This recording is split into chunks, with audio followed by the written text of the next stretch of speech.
placing collaboration at the very center as a driver of change. Then yesterday, Professor Maria Gravari Barbas led us to reflect on the limitations of heritage and tourism, showing us how these processes reveal new relationships between places, practices, and meanings. Throughout these sessions, we have listened to high-quality presentation, debated methodology, sustainability, innovation, and territorial dynamics. And we have also enjoyed valuable moments of conviviality that have strengthened our academic community. Today, we continue this path with an equally provocative proposal. We will have the opportunity to listen to Professor Constantina Serva from the University of Girona, who will speak on narrating and the unpleasant ugliness as a resource in tourism discourse. So let me introduce Professor Serva. She is Professor of Marketing and Market Research at the UDG. She received her PhD from the Autonomous University of Barcelona, where her dissertation focuses on social exchanges in music consumption. She has published in leading journals such as Tourism Management and Tourism Geographies. Her current research interests include the analysis of niche tourism market segments, gender and mobility, social marketing, and theories of social exchange using mainly qualitative methods of data analysis. With great enthusiasm, we now give her the floor for her lecture. So thank you, and the floor is yours. It's on the, yeah.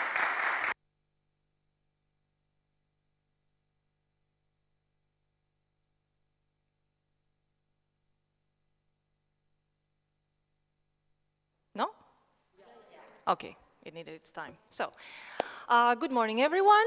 As was already presented, I'm Constantina Serva. I'm a professor in this faculty. So, I would like to thank the organizing and scientific committee for inviting me in this last day. And basically, today I'm going to speak about a topic that also for me is quite new and quite interesting. And I wanted to share this perspective, let's say, with you. So, because I'm a professor of this faculty, I also would like to give you a nice welcoming, even though I know that most of you have been here already 3 days. Some of you work here also, so it's not a new place, but for those of you that are not from here and you are in the Faculty of Tourism, as you already know, I'm sure that throughout these days you have been given some information about this building. As you can see, it is not a normal university building. It was a convent. It looks like a convent, therefore it was a convent. And it was founded in 1252, 53, according to other times. Basically, it's dominated by its Gothic church, and it has 2 cloisters. In 1985, it was declared an historic artistic monument of national interest, and right now it's the Faculty of Humanities and of Tourism of the University of Girona. So basically, this is the information we get when we come to this faculty, in order for us to know a little bit which is the space in which we are going to study, we are going to work, etc. But the thing is, what has happened in between 1252 and currently, that is the Faculty of Humanities and of Tourism? In this building, apart from its great side, there were also some, let's say, dark moments. And in this very convent, it was the home of Nicolae Emeric. Nicolae Emeric, when this is the time of his life, was a general inquisitor of the Crown of Aragon. He was not just an inquisitor, he was of the worst inquisitors ever existed. He wrote the manual of Directorium Inquisitor, which basically is the manual that says how you should torture people to get a confession. He created the manual of what exactly it is to be a witch, how you can find a woman that is a witch, how you can detect them, and how you can torture them. So in this building, many, many years ago, somebody was inspired to write this book. He didn't write it throughout all the book here. Some parts he was outside Girona. He died here, he came back here, but a big part of this book was written in this building. Not probably where you're sitting, but in this building. Later on, this building was also a cuartel, a military cuartel. And here we can also see some pictures of that time because photography existed. So here you can see some pictures with militaries that actually were in the cloister that you are now walking around. And basically it used to be a military cuartel since 1827. and later it became the seat of the military government until 1945. So, and these are pictures you can find in the library, etc. So this is a way of seeing how the building used to be. And yet that information is not something our students know, and it's not something our professors necessarily know. Basically, I heard it as a gossip in the aisle while working, and Dolores Vidal just mentioned it one day when we were there. It's not as if it's a secret, but it is not said. Another story that I found very interesting in that sense, completely different than what we have been saying until now, has to do with visiting Casa Milà, La Pedrera. You definitely know that. It's Gaudi's, one of Gaudi's buildings in Barcelona. And you know that building is one of the basic attractions we have in the city of Barcelona. So last year, I was in a tour in the building during the night tour, let's say, with some friends to show them around, etc., etc. And the tour guide, at some random moment of the tour, basically said that Casa Milà basically was founded 100% by the wife of Milà, who is José Segimon. But it has the name of Milà because he was the husband. So that was a reflection of gender issues.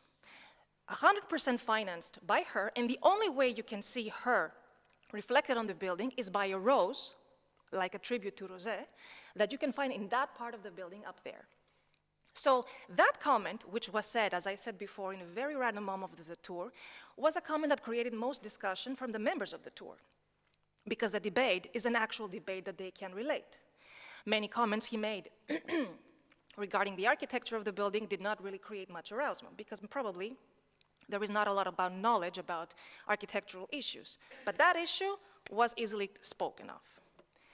Now, if that is not convincing for you, I have a third and last example of little things that could be interesting throughout a narrative that is said or not said. And here we have the Statue of Liberty. I'm sure you all know the Statue of Liberty. Maybe you haven't been to New York, but you do not need to be in New York to know the Statue of Liberty. Just the basic ideas and the basic knowledge we have about the Statue of Liberty. It's an idea it's a gift to begin with, from the French to the United States, basically by the French historian Édouard de la Boyer, to commemorate the centennial of the Declaration of Independence. It was designed by the French sculptor Bartoli. It has about 46 meters, it's a copper statue, and it was dedicated to the States in 1886. What are the basic symbols we can have about the Statue of Liberty? We can see and we know the torch, the crown, and the tablet that she has on her hands saying that 4th of July. Is there any other symbol on the statue that we know of or that we have heard any debate about or comment about? It has chains on the foot, right there, because the initial idea and the basic idea of that gift from the French to the States was abolition of slavery. The initial project of that statue was the one you see on your left, well, on your right, that on her hand she has broken chains because she's now getting free from slavery. French at that moment was very clear about issues of slavery, and as much as the two French people that I mentioned before really loved the United States, were very clear about the fact that it was about time slavery to be over everywhere. So the initial idea was that. The United States did not allow that. So in time, what they did allow in a very slight way that no one can see, therefore there would be no problem, was to keep the chains on her feet. When you visit the statue, it's very, very difficult to actually visualize that. And if I don't say it, you will not ask. So it's not as if I do not have it there, but I make it invisible. So these are like little tips and little things that happen that in a way have made me ask, why do we treat a specific type of information as an anecdote in a tourist narrative? We have a specific fear of mentioning some issues, some parts of our past, because of the reaction it may or may not react. Do we actually know how you will react? Are we so certain that your reaction will be negative? For some reason, we take that for granted. And it's not as if we lie. We just don't say everything. There is a specific historical tendency from our history books, from our history classes, to magnify and glorify everything we have done well in the past, and to silence or romanticize things we haven't done very well. And we use that tendency in most narratives. And in tourism, that has been given a huge different kind of analysis. As a teacher, and those of you that are also teaching, you probably receive, on many occasions, bachelor thesis, master thesis, or PhD ideas that have to do, how can I commercialize touristically my village, my community, my territory, because it's very beautiful, and people don't know that. Does it have to be beautiful for people to know that? Does it have to be beautiful for people to visit that? Now, my question comes because, to be honest, one of my areas of investigation is dark tourism. So my focus goes on death, on or dilapidated areas, on or problematic areas. And I see a demand that is growing in time. Therefore, I do know that there is an interest. But what I have seen from the sector's point of view is that this interest, or the way to commercialize it, is done in a very immature way. We do not know how to communicate things. A lot of issues about morality are on the table. We are very afraid of how we're going to say it, not to molest, not to insult. So this uncomfortable way of working makes us handling that information very differently. But dark tourism, in contradiction to what I said before, has the main focus a dark event. That's what I have to talk about. There are many other dark details that also exist in the narrative of a place we visit. And we don't say them, or we don't know how to say them, so we choose not to. Is that what we should do? So these are like questions that I've been having lately with few things that I have been looking at. Looking for information, looking for literature regarding those issues, I found this article that spoke about shame, guilt, and the production of urban space. It has nothing to do with tourism. It is a more generic geographic, let's say, perspective. But basically spoke about two very important concepts that are related to hiding things from the public: shame and guilt. In the case of shame, explaining what the feelings are, it refers to a sense of being small, but in order for you to try to face the shame, you try to be distant, to hide or disappear. And then we have guilt, and the guilt means that you have guilt because you did or did not do something. And in order for you to feel better, you're looking for an act of reparation. So these are two feelings common and present in every sector, also tourism. And through the concept of emotional geographies, we can see that, and we have read, if you have read books and if you have studied human mobility, geography, we have seen that in terms of space, emotions take place. Emotions are part of what is the creation of space. And when you read articles related to that, basically you folks, and you will see articles speaking about positive emotions and how positive emotions or nostalgia or happiness exist in a place.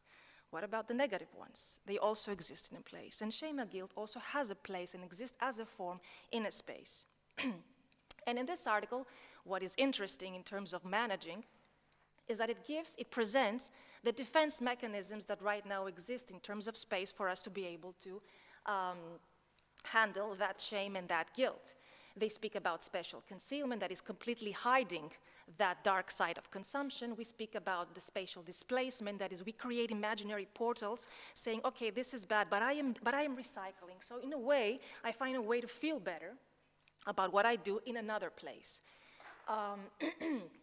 Removal of uncomfortable presences, in that case, means removing people from places that we consider could harm the image. And I know that may sound very extreme, but I do want to remind you that, for example, in the United States existed what is known as the ugly laws, that until 1974, in many counties, beggars and people who lived on the streets, homeless people, were not allowed to be in specific public areas so that they will not give a bad, ugly image of the city to the visitors and to the residents. So that exists also in that sense. Collective spaces of consumption. Sometimes what we try to do is create the idea that if everyone is guilty, no one feels guilty because it is a shared feeling. So we find a way to feel better by speaking among each other. And then we have the spatial mimetics, which basically means recreating new spaces that legitimize this way of seeing things, like museums, memorials, etc. Spaces that in places we are now allowed to speak about it in a way very well thought of, etc. So these are, in at least this article, some ways, some mechanisms for us to be able to start speaking or not, or at least how we handle shame and guilt. So by reading all that, what came on to my mind, especially being from the dark tourism area, was the word ugliness, a word that we are not using in tourism, a word that I have never seen as a colleague in the articles of my colleagues. that it's not something we say in classes in tourism studies, and it is present. So, trying to see how aesthetics enters in tourism research, basically what I have managed to see is that we see that aesthetics is closely tied to concepts such as beauty, the tourist gaze, the romanticization of places, so aesthetics has been using these terms to work with tourism, scenic landscapes, pleasing environments, harmonious architecture, attractive service personnel. These are the ways beauty or aesthetics generally has been treated by tourism studies. Beauty itself has been considered as something related to customer loyalty, satisfaction, intention to revisit, restoration benefits, socioeconomic well-being of destinations. So in terms of emotions and behaviors, this is what you get, which is once again positive. And then literary and cultural knowledge enhances touristic aesthetics, appreciation of destination. Basically what has been seen is that according to what you read and according to how much you are getting informed and how much you know, you treat, aesthetically speaking, whatever it is you're visiting. So your background is important. So basically what we see here is that is a lack of aesthetic democratization in tourism studies. We speak a lot about one, we don't speak of nothing or very little about the other. So where is beauty's shadow, no? The silent partner, as Kant said? So in the literature, we see that there is a devaluation of ugliness in tourism studies. There is a systematic research gap in this case. They see that they have a literature review exclusively has examined the positive aesthetics. There is an unnecessary beautification, and there is a devaluation of areas within aesthetic value. So we basically need to do a good work of redefining what is aesthetic value that actually counts for today's people. Borderline experience that basically refer to experience that combine beauty and ugliness. An attraction we may see, an experience we may have does not necessarily that needs to be 100% beautiful or 100% ugly. On many occasions, it's the mixture. And this is where we can actually add more elements to our narrative, more places to our narratives, more stories, real stories to our narratives. And of course, here we can see that we have what is known as the paradox of ugliness. And the paradox of ugliness means that there are many negative issues, spaces, elements, resources that actually have a positive impact to the individual. So yes, it's black, but it's not unattractive. And this is the paradox of ugliness that has not been well studied in the tourism studies. Graffiti, for example, is one visual example. In the beginning, when we saw graffiti, it was like, do not go there, it seems very dangerous. Something can happen to you. Now you go to an urban area, and we have seen it so many times, it says nothing. We're used to it. We may consider that this is according to the kind of graffiti, because we have the aesthetic graffiti and we have the non-aesthetic graffiti. But according to the kind of graffiti, we can understand something about the territory, but we expect to find graffiti in a city. It's not a shock anymore. It used to be, but we're used to it now. So also, having knowledge about what exactly it means to live in a city and to react in a city has an effect on how we can actually read it. So basically, when we speak about this paradox of ugliness and about the positive idea, the positive result we can have from viewing something that could be negative, it will help us analyze and understand, basically, why do people linger, stay in places that generally they would consider ugly. But somehow, I looked at it, I saw it, I was there, I know what I'm talking about, but not because it's beautiful. So when there is a safe distance, it has been seen that when something causes pain, it's not very pleasant, it is very troubling, according to specific elements, it can actually generate pleasure. Because you learn things, because you know better, because you understand better, that makes you feel better. Do not forget that many times we compare tourism as an educational experience. Why should that educational experience be hee-hee, ha-ha, and pleasant? It could be cruel reality, but you learn things. So it is part of the process.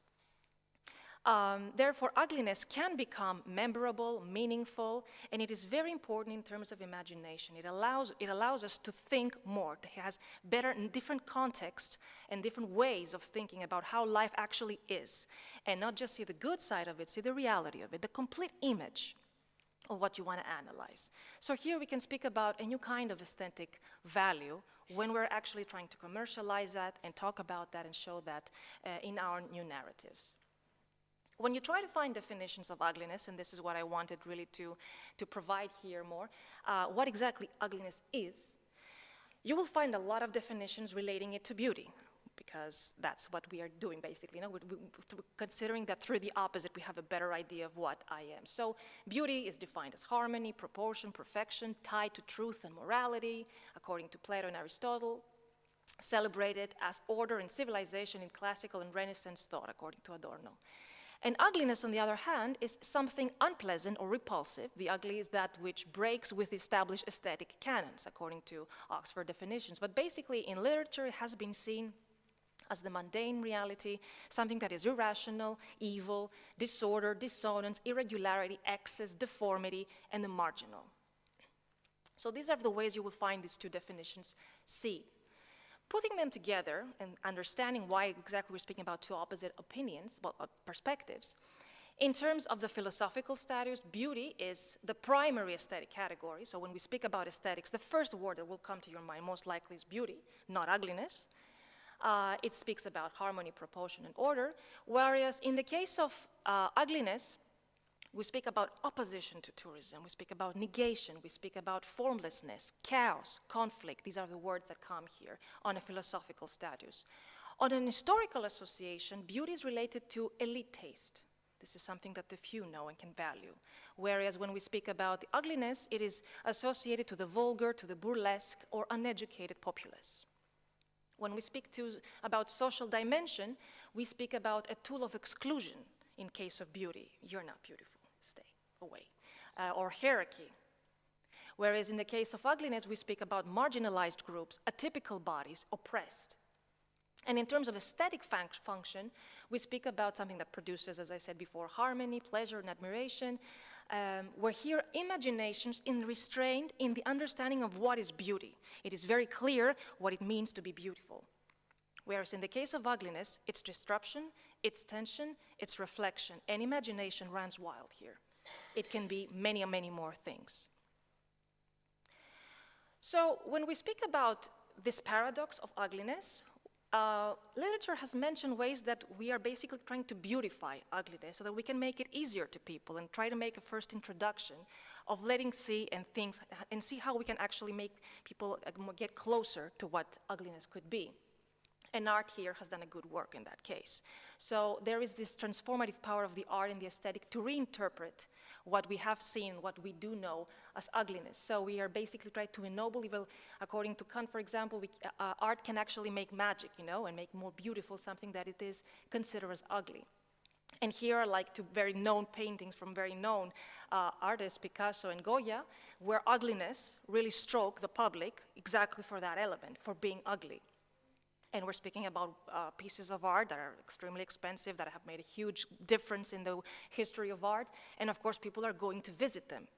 If you want to see Goya and understand all of Goya's work, you have to see his dark place. And if you want to see Picasso, basically what we can think of Picasso is not the beautiful part when he painted correctly, but the other part where he was against the rules. We speak about a psychological reframing when we want to beautify ugliness. And in this case, we are interested in we need to understand that beauty and ugliness are not inherent in objects, but it is a psychological experience. What I find beautiful, you can find indifferent. What I find ugly, you can find beautiful. So here we start speaking about interpretations. I mean, think about how was a beautiful woman, and that is a very common conversation years ago, fatter, different aesthetics, and now they would see us and they would like, why are you so skinny? We would not be beautiful for their standards. So understanding beauty and understanding ugliness has to do with how I'm educated to see things, a big part of it at least. So ugliness, on the other hand, can also mirror human complexity. Not everything is 100% beautiful and nice, so don't show it as such. People will not be offended. They will understand what they are doing. Am I offended to know that in this building we had a Marie working and living and thinking about witches? No, I understand better the importance of the building, the uses of a building, how much different values and different shapes it can have in time. That doesn't offend me, it educates me. Cultural and political framing. On many occasions, we need to have what is known as an aesthetic common sense. Let's not try to be on the extremes. We need to analyze, understand, we need to normalize and institutionalize all aspects of human existence. And ugliness is part of it. And we as planners, maybe in the future of you, will like to be working with architects or the tourism industry, introducing ugliness, if it is well thought of course, and not in a way that has no sense, but introducing ugliness is a way of creating new interest. And of course, planning and functionality. So here, basically, the idea of beautification does not mean camouflaging ugliness, not hiding it again, but communicating things, combining aesthetic with functional approach, acknowledging the meaning and the context. I'm not insulting you by telling you my past, but you need to know my past to understand who I am. So this is something we need to have in a mature basis of dialect. And in tourism, we need to be a little bit cruel and honest and sincere. No more fairy tale.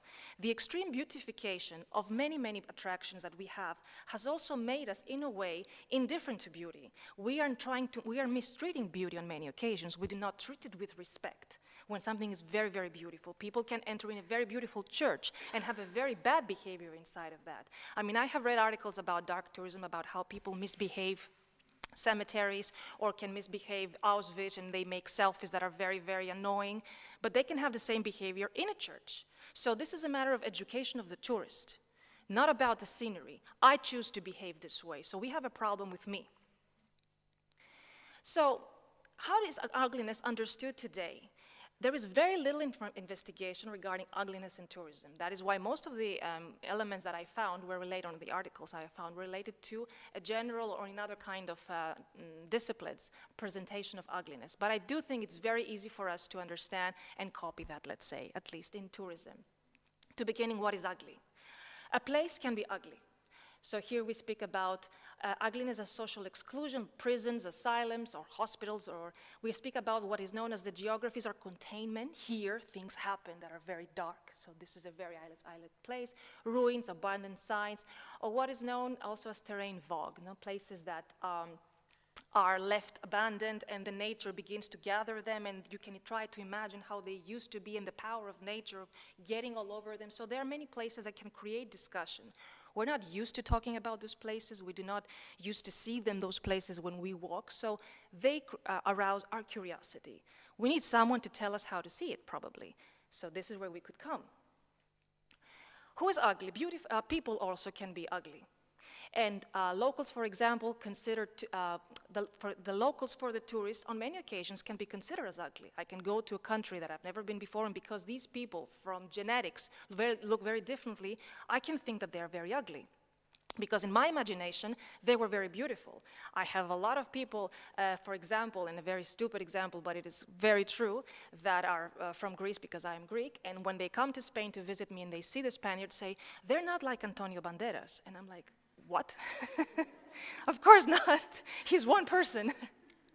So they think that they are uglier because they do not enter in a specific stereotype that the movies have created. That's one person, very well selected by Hollywood. Of course not. But we do consider them, automatically we put a tag, and that is ugly because it's uglier than Banderas. Okay.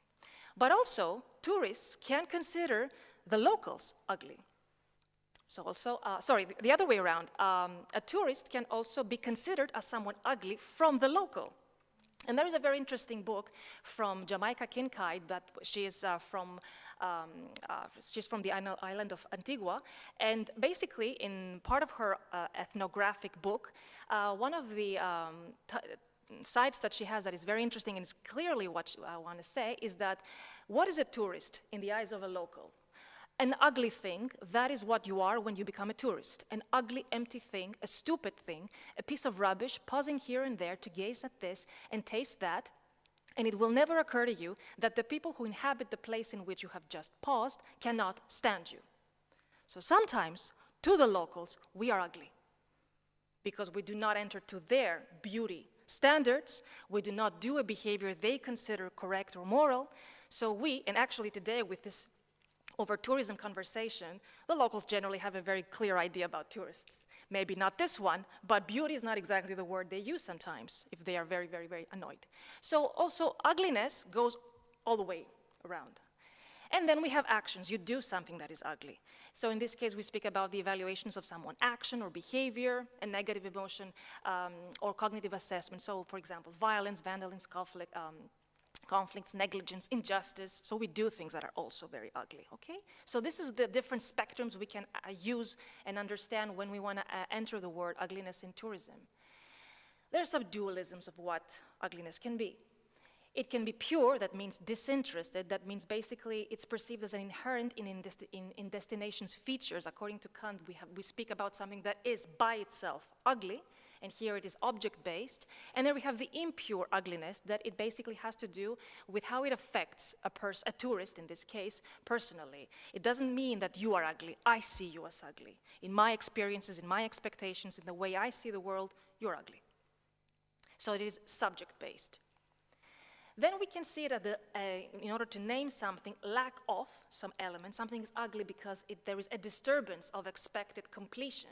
It's ugly because it's amorphousness, because of its asymmetry, because of the disharmony it may create, or because it gives us no access to something. And this is the example of the ugly laws that I said before.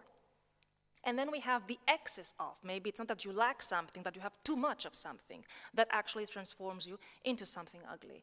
And here we are speaking about something that is emphatically displeasing, that is over-aestheticized. This is too much of one specific element that does not create any kind of balance in the way I see you.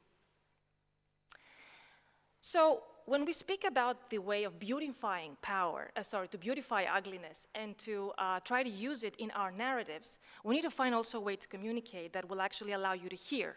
I don't want you to look away, I don't want you to move out the door or to say to be discussed and immediately leave. I need to find a link so that I can actually make you hear. So ugliness has been used, has been seen, has been analyzed also as power. So how can it be used as power? Because it is used something as a concept of freedom. The freedom to be ugly. Now we speak about rights, we speak about this is who I am. You don't like it, that's your problem, but this is who I am. So that gives me a freedom of being the way I am. Don't change me, don't beautify me. Understand me, accept me. So we can speak about the beauty of ugly, to be ugly, the imagination's free play, that now you have a different way of seeing the world, of understanding the world. So imagination, can become a creative tool for us to create new narratives, new stories. We speak a lot about authenticity, and that is great, but authenticity means who I am, not who you want me to be, and therefore we speak about authenticity, right? So we speak about freedom from urban control.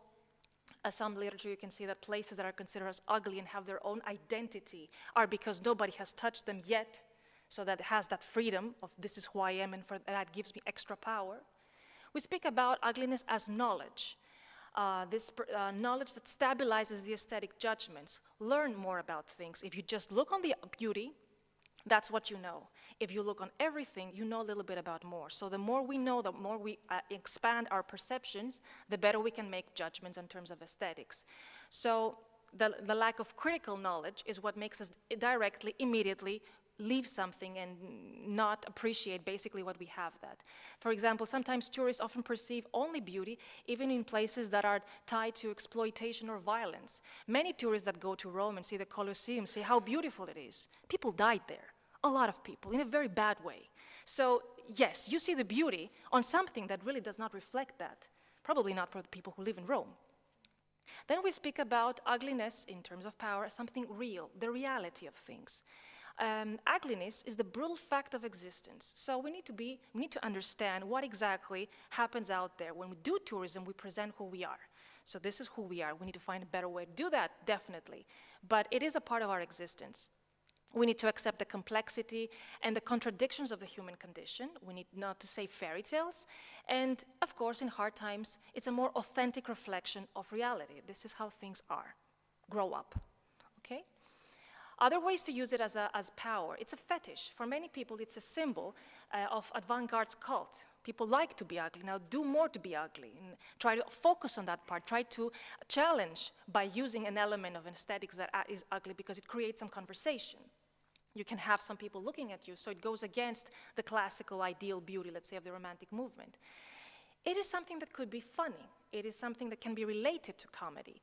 And in that case, I do not mean about mocking someone for the way they look or a place for the way they is, but comedy has become very fearful as an element, as related to something evil. For example, here we see a specific Aristotle's second book of Poetics. Maybe that tells you absolutely nothing, but maybe you have read Umberto Eco's The Name of the Rose, or maybe you saw the movie of the 80s or not, In the Name of the Rose. And at the end of the movie, if you remember, what happened is that the people who died were because they were reading that book that was related to comedy. And for the church, that was a book related to evil, because comedy is related to evil. So I'm sorry for the spoiler, but that is out there for decades. So if you haven't read it, okay? But what I basically want to say here is that it can be related also to that kind of concept. And finally no, but then we speak about ugliness as revolution because it negates beauty, because it negates authority, because it negates the tradition and idealized beauty and the norms we have until now. For example, think about Banksy. It's a graffiti artist. Graffiti is ugly.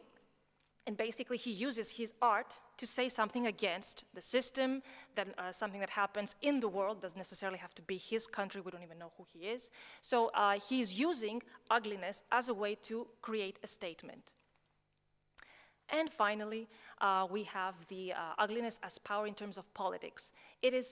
Ugliness is used as a visual injustice. It is a form of exclusion. Politics has been using ugliness in order for you not to do something. So in a way it tells us, it doesn't say do not do that, it just gives you an ugly element and they know how you will react. So this is a way it has been used as a tool in politics. It is related to imperialism, to nation building. Go to those ugly people and take them away from there. That went a long time ago. That was a very good argument for many people to invade many countries. And it can be used now as a renewal and as hope. In terms of behavioral influence, it can be used as a power because it is a mirror of cultural failure. Look how these things are. Now, we're not speaking about an ugliness that we need to keep, but an ugliness we need to do something for it to improve things. So this speaks about a cultural failure. It can restore order because it compels people to avoid something that's happening. We speak about moral ugliness, about the things we do and we should stop doing. In cities, usually that is related to vandalism, rubbish, unhealthy behaviors, disgust. In landscapes, it is considered to decay, death, fear of the unknown, and environmental damage. So in terms, visually speaking, this is where you can see ugliness related to whether you refer to one side or the other and how you should, what kind of behaviors are related to that. What I did find was an article that analyzed ugly experiences in tourism and tried to categorize them, and they created three basic categories. The ugly, well, I don't know how these are pronounced, but I'm going to try anyway, the bugly and the ugbuffle. This is the beautiful thing of the academic, when we try to create new words, and sometimes they sound bizarre. But in any case, in that article, what was found is that for people who visit areas, in this case, I think it was in China, for people who visit areas that could have ugly elements, there are three ways of experiencing them. This was a qualitative work. One that is ugly 100%, referring to shocking, awkward, and perplexing moments that provokes physical, emotional discomfort. We speak about a dual perception of being disrespected from others while feeling sympathetic pity towards them.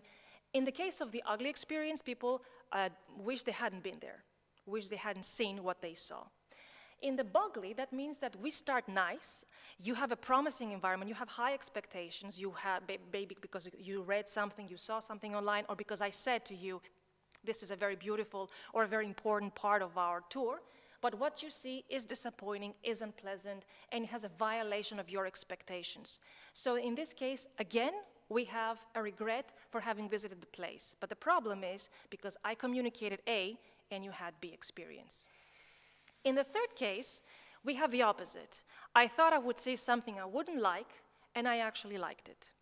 I thought I would see something that would be ugly, because what I saw, what I read, what I heard did not at all make me feel great about the visit. I went anyway, and I really liked it. I liked the chaos because I found my way through. I saw it as a game. I liked the way I had fun with others. I understood the building because it reminded me something from my past. So here comes a more internal way of thinking and understanding in space. And that was a pleasant surprise, and they were happy to have done that. So what I'm trying to say here is that we should not get everything that is ugly out there and put it on the table. But I do think that we should revisit places, experiences, and narratives that for the moment we have been hiding and see which part of that truth we can actually put on the table to renew our narratives. Because there are many narratives, touring narratives out there that are very similar, quite boring, do not create any attraction to the visitor, and sometimes we say, how much more can I make it beautiful? Maybe that's not at all the way you should go. So, as I said before, the borderline experiences that probably could enter and mixture beauty with ugliness are the last two. In the first one, we need to figure out a way not to create the wrong expectations, and in the last one, have faith in those places that will definitely communicate something that we are not selling. So, when we speak about what is ugly and what is beautiful, as I said before, that's quite a bit subjective. It really depends on who is looking. And when we speak about who is looking, we're speaking about a very common, let's say, term we have seen a lot in tourism studies that has to do with the tourist gaze. And I wanted to see investigation related to the tourist gaze and ugliness, because there is a lot about tourist gaze and beauty on tourism. So what I found, well, basically here, the different types of tourist gaze. There is a lot about the tourist, of course, when they're looking, which basically refers to a way of seeing, shaped by cultural expectations and media. There is no single tourist gaze, and this is said by the founders of it, by Ari, so I'm not inventing anything. Everybody does have their own personal gaze towards specific elements, and it implies, of course, a relationship of power and entitlement, because there are also many researchers that said that I'm the tourist, I have the power, I can see whatever I want because I paid for that. So there is also that kind of arrogance in that gaze. Then we have the other gaze, which is the local gaze. You come here, so I look at you, and the way I look at you emerges from a direct, repeated encounter with visitors. From me, you are just one more tourist. So it's you, you, you, and you. And I'm used to looking at you, and I have my opinion about who you are as a tourist, what tourists mean. And the difference is that on many occasions, locals are typically aware that they are being gazed by tourists. Tourists are not so much aware that they're being gazed by the locals, according to the literature. So an interesting, though, term that I found was the second gaze. And the second gaze has to do with uncovering what lies beyond appearances. This is said by McCannell. Once again, it's not something new here. It speaks about the unseen, the missing, or the concealed. And this really drives me back to the first examples that I gave you. When I'm actually showing you something, am I saying everything? So while the first gaze is often shaped by the media, by advertising, it is well structured, the second gaze recognizes these constructions and attempts to see beyond them, even if only partially. So it critiques constructed nature of tourism fantasies. The second gaze is a critical view of things. And when we speak about gaze at the ugly, very few things have been written here, so this is a whole new field for us to emerge in. We speak about the way that it reinforces hierarchies of superiority and inferiority.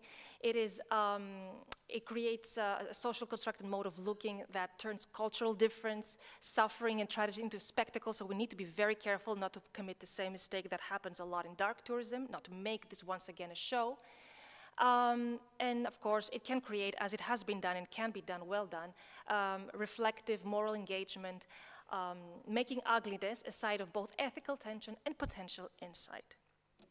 So, and finally, what I also found was a concept of moral gaze as part of the, let's say, who is looking, how do we look, and morality also comes here and has been categorized in those four categories: the critical gaze, the supportive gaze, the sympathetic gaze, and the tolerant gaze. There are some limits that I can accept what I see, that I can accept how you tell me things, and that I do not accept it beyond any condition. So this is a ground we really need to investigate based on the kind of attraction we are at.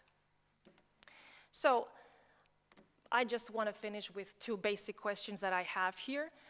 Are we being too post-forwardist in our efforts to personalize and engage? Because today when we do tourism, we say you need to create segments, niches, smaller segments, be very, very personalized, and we do that. And we are doing that too much while falling short of post-forwardist principles when it comes to including the marginalized, because marginalization enters the post-forwardist critics, but it's really not very well easily found, or even confronting the uncomfortable of ugly aspects to how we become the grand culture we celebrate today. And secondly, is it possible that a less romanticized version of the cultural front stage could be seen in as a sincere form of anti-marketing that could affect expectations and make the tourist gaze be less harmful? Food for thought. Thank you very much for your attention. Thank you very much, Konstantina, for this stimulating keynote that has challenged us to rethink how unpleasantness and ugliness can also become part of the tourism discourse. So now open the floor for the Q&A session. So if someone has any question.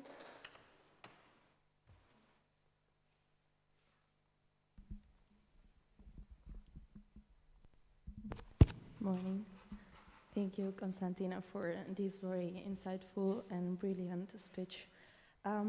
Actually, it made me think a lot about my thesis and topics we have in common. And I was thinking about how this perception of ugliness, and thinking about the perception when we travel to the global south and to the global north, and thinking about poverty, as you know, is something I work in my thesis, and how, for example, as tourists, we are not expecting to find some poverty, and if we find poverty in the global south, in the global north would be something considered as something ugly. But then when we travel to the global south and we do volunteer tourism, slum tourism, or even, as you were mentioning, in dark tourism, we're expecting to find, and we're disappointed if we don't find this poverty, because it's something that we consider as beauty and part of these experiences.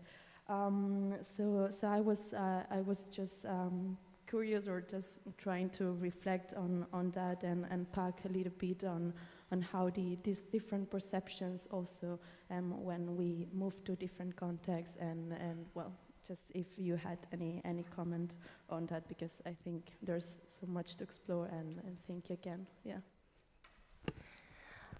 Thank you for the question.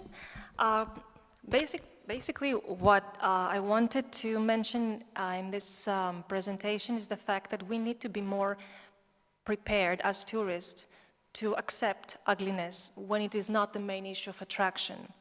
It's not that when you go to Colosseum, what you will find will leave you indifferent, or it's just going to be blackness because of something bad many, many years ago happened. But you need to see that too. So we need to have a higher reflection of how things are. This building is very beautiful. It has been restored. A lot little things have remained ever since it was actually a convent. It has been restored too many times. But the idea of us knowing that it can be used and has been used for something that could be controversial, or something that could be negative, or something that is the black pages of our history, that makes that experience, that knowledge does not eliminate anything from me. So do not hide it. I think we are treating tourists like little kids on many occasions, and that is not educating them. Because also, and unfortunately, history continuously gives us black pages. Right now, as we speak, bad things happen. So why is that so obviously present, and everything else before that should be hidden? I understand that when we want to go on vacation, we want to see something nice, and we want to forget, and there are many places to do that. But not everything is like that.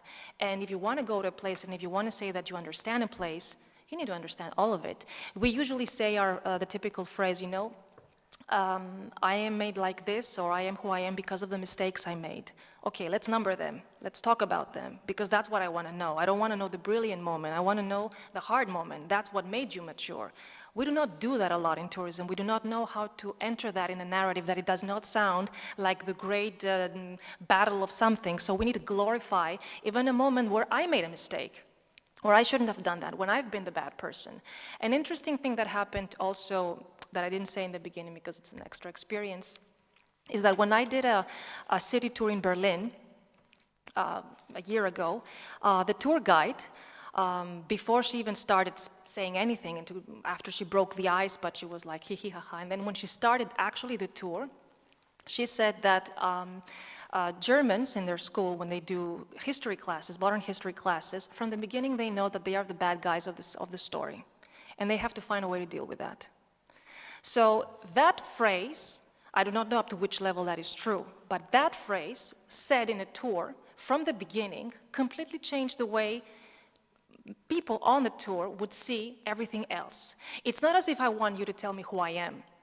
I know who I am. I'm the bad person of the story. And this is a tour on the Second World War, and I know what I did. And of course, she can bluntly say that like that because Hollywood has done a great work on showing us who's good and who's bad. So we're not here to debate that. What I can tell you are the details, how it happened, how slowly we got into control, how we lost, what we have done, because we have to face that. But this gives another kind of dialogue afterwards, because it's not about you giving me a tag of who I am. It's about talking about things. So I think that we need to treat tourists in a more mature way when we want to say things about our past, not necessarily hide everything. No one is going to say that this building is less beautiful because Aymeric lived here. But it does not deprive anything from me to know that that individual was here. That is a dynamics of the place, of the history, that it would be nice to know. No student knows that. Our doctorate students, I don't know if they know that. So it is there, it is publicly, it is online. I didn't hire a private detective for that information. But I need to know what I'm looking for when I put the words on Google, because I heard something on the aisle. So why should that be like that? Okay. We have another question here with Adriana, I think. Yeah. No? Okay. Thank you for the presentation. I have a wider question. Is it finally, especially in the international tourism context, to speak about ugliness or beauty when we know that we are in a Western ontology and maybe some foreign tourists won't perceive ugliness exactly as us? So can we predict their reaction with that? Could you repeat that, because I didn't get it, sorry? We are based on a European ontology, European perception of what is beauty or ugliness. So can we predict their vision of these things? And finally, can we really speak about ugliness and beauty considering that? Ugliness and beautiness are terms that everyone is using, but with different connotations, with different elements. So what I consider ugly probably for the tourist may not be ugly, and the other way around. So it's not about me tagging something as ugly. It's about me talking about the fact of it. For you, if it's ugly or not, it is something you should say it. But I know that when I'm creating the narrative here as a planner, that this, in my culture, or at least in the European culture, this would be considered as ugly. I don't know how somebody that comes from, I don't know, Africa would see it, or Latin America would see it, but I need to tell you about it. So I'm not going to name it as something. I'm just going to present it to you. I think we should let the language and the adjectives be used by the tourists so that we can understand them. The thing about ugliness is that we do not know how it is seen by others. We name it ugly. We consider it ugly. It may not be ugly for many others. So before I use a word of it, before I exclude it, I'm going to just place it on the table and see how others see it. What is their adjective? We do not, the problem I think that happens with ugliness is that because we have not investigated it a lot in tourism reaction and in tourism vocabulary and in tourism comments, we do not know how to communicate it to them. So we are not doing it at all, or we are doing it in a very bizarre way. Yeah, I don't know if this is what you are asking though, or it's okay, or if not.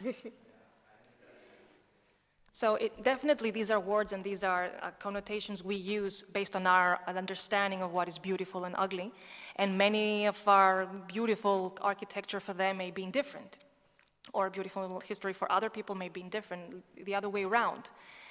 That doesn't mean that I cannot say that for my culture this is beautiful or this is ugly. But I do think that we need to find a way to not be afraid of showing something that, at least for us, is embarrassing.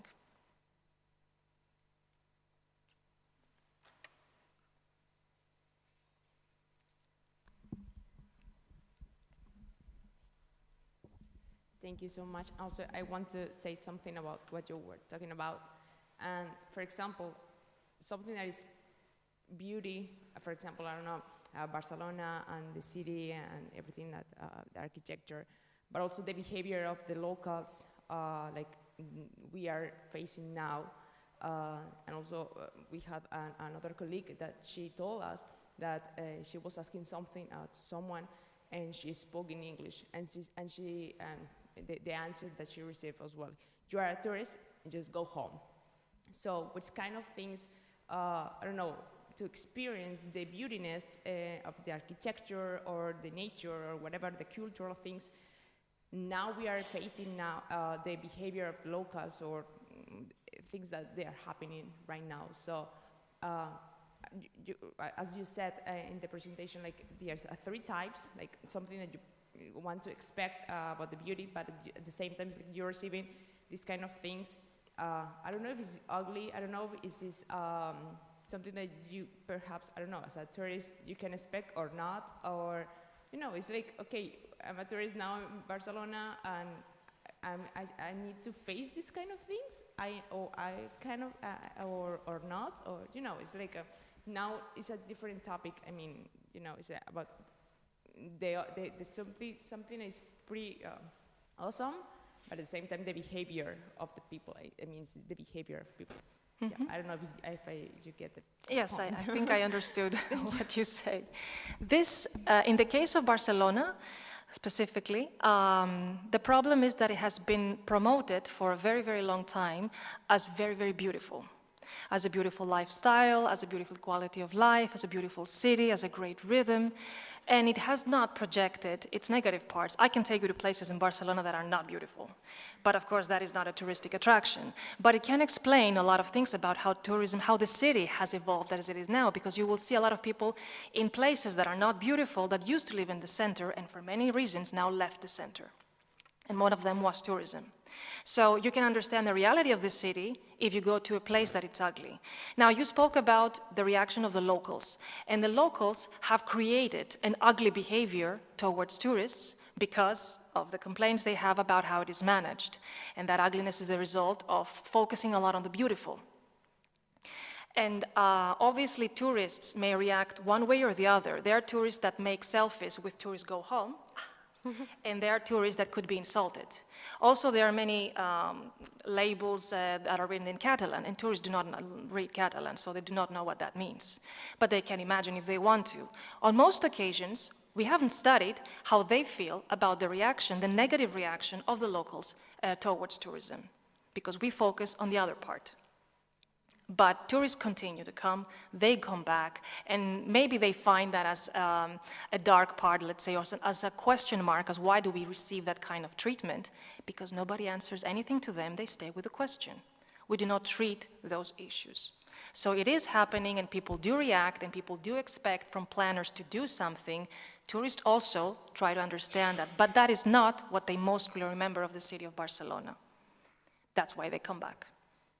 So there are many things to talk about, but the less we handle them directly and we just expect things to flow and evolve and then we will see what's going to happen, well, it has taken its own turn.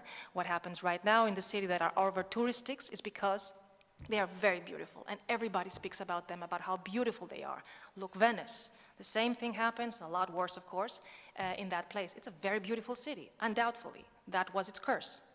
Nobody ever, on time, tried to create a barrier somehow. And now that has created a very ugly relation between the locals and the tourists. So yes, it is something we should add in our conversation to handle it at some point. Anything else? Any other questions? I think there's a last question in the back.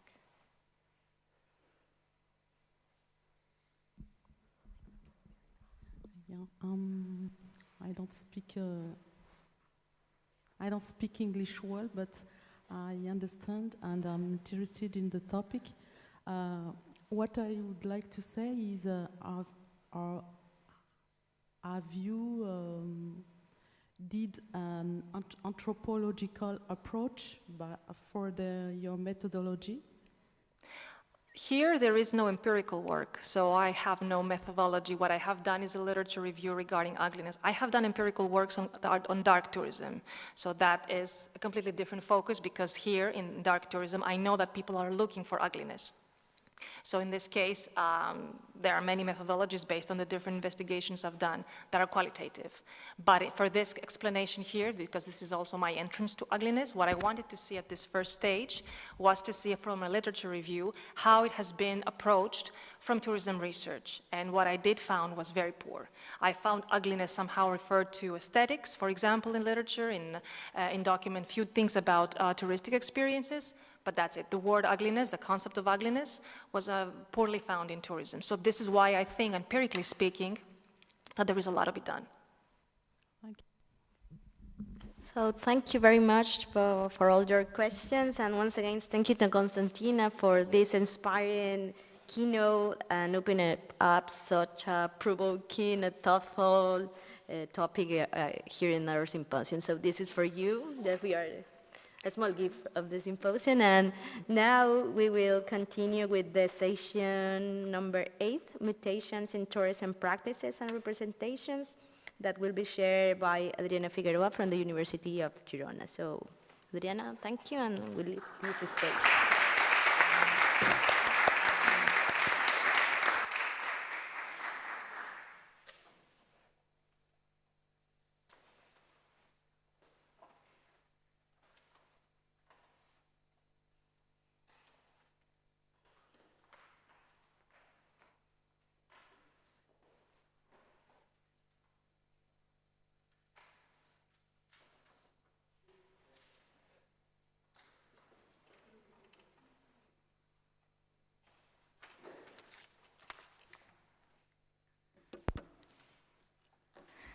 Good morning, everyone.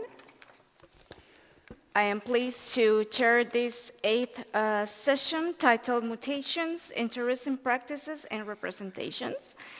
And we're going to begin with Carla Coloniese from the University of Girona and her presentation titled Leisure Constraints, Negotiation and Learned Helplessness, Applied Experiences of Tourists with Specific Dietary Needs.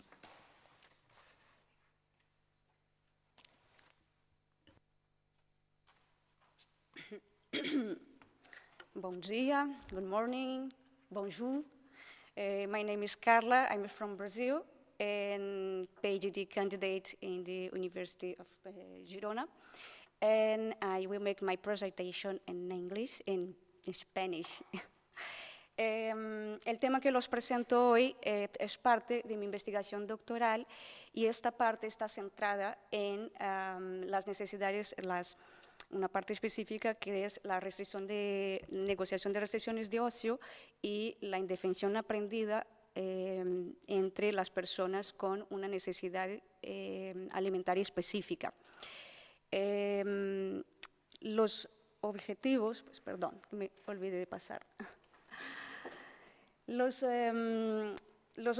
objetivos de mi estudio, o de esta parte del estudio, es, en primer punto, ampliar la visibilidad sobre las necesidades alimentarias específicas de los turistas, profundizar la comprensión sobre la relación que estos turistas establecen con la gastronomía del destino y, sobre todo, comprender en qué circunstancias la gastronomía en el destino se convierte o se configura una restricción en el ocio turístico y de qué manera esto impacta en las experiencias de viaje del público estudiado. Para esta parte del estudio, es importante ubicar la gastronomía como una parte importante del tiempo de ocio, como un elemento importante dentro del ocio turístico. Esto porque la gastronomía tiene la capacidad de incorporar aspectos tangibles e intangibles de la identidad y de la cultura local, lo que la convierte en un punto de gran interés de los turistas. Creo que no es difícil imaginar que nosotros cuando viajamos nos interesamos por la gastronomía del destino para acercarse a la cultura o para tener, ni que sea por un momento, este sentido de pertenencia. Además, considerar que la gastronomía es importante desde el punto de vista de los gastos turísticos, cumple con una finalidad social y también pues, con todo esto se convierte en un atractivo muy importante.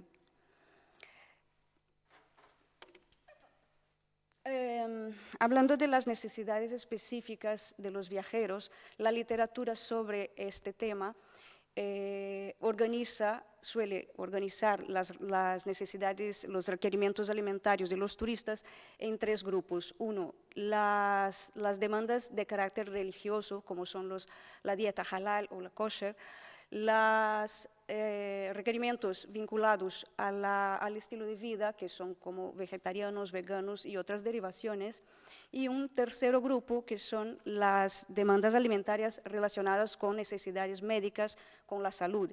Dentro de estas está la enfermedad celíaca, que es el grupo al que me dedico en la investigación. Un poco sobre la enfermedad celíaca.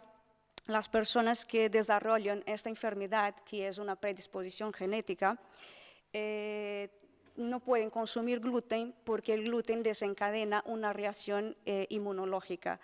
Esto quiere decir que al momento de la ingestión de un alimento que contenga gluten, habrá una inflamación en la mucosa intestinal y de ahí desencadenará una reacción del organismo, entendiendo que este gluten es un problema, un invasor. Y además es una enfermedad sistémica, significa que no está únicamente en términos intestinales o de digestión, sino que implica en todo el organismo. Por esto está asociada a otras enfermedades autoinmunes, principalmente la diabetes tipo 1, la tiroiditis de Hashimoto, problemas de óseos, desórdenes nutricionales, pues, y un montón de otros problemas de salud que son adyacentes al tema de la celiaquía. Y el único tratamiento es la dieta sin gluten, ni pastilla ni vacuna, es no comer gluten. Significa no comer gluten. Bueno, primero, el gluten es una parte presente en los cereales, especialmente el trigo, cebada y centeno, hay algunos otros, pero este es principalmente. Y esta parte, esta proteína que está dentro del grano, pues implica un daño intestinal a las personas celíacas.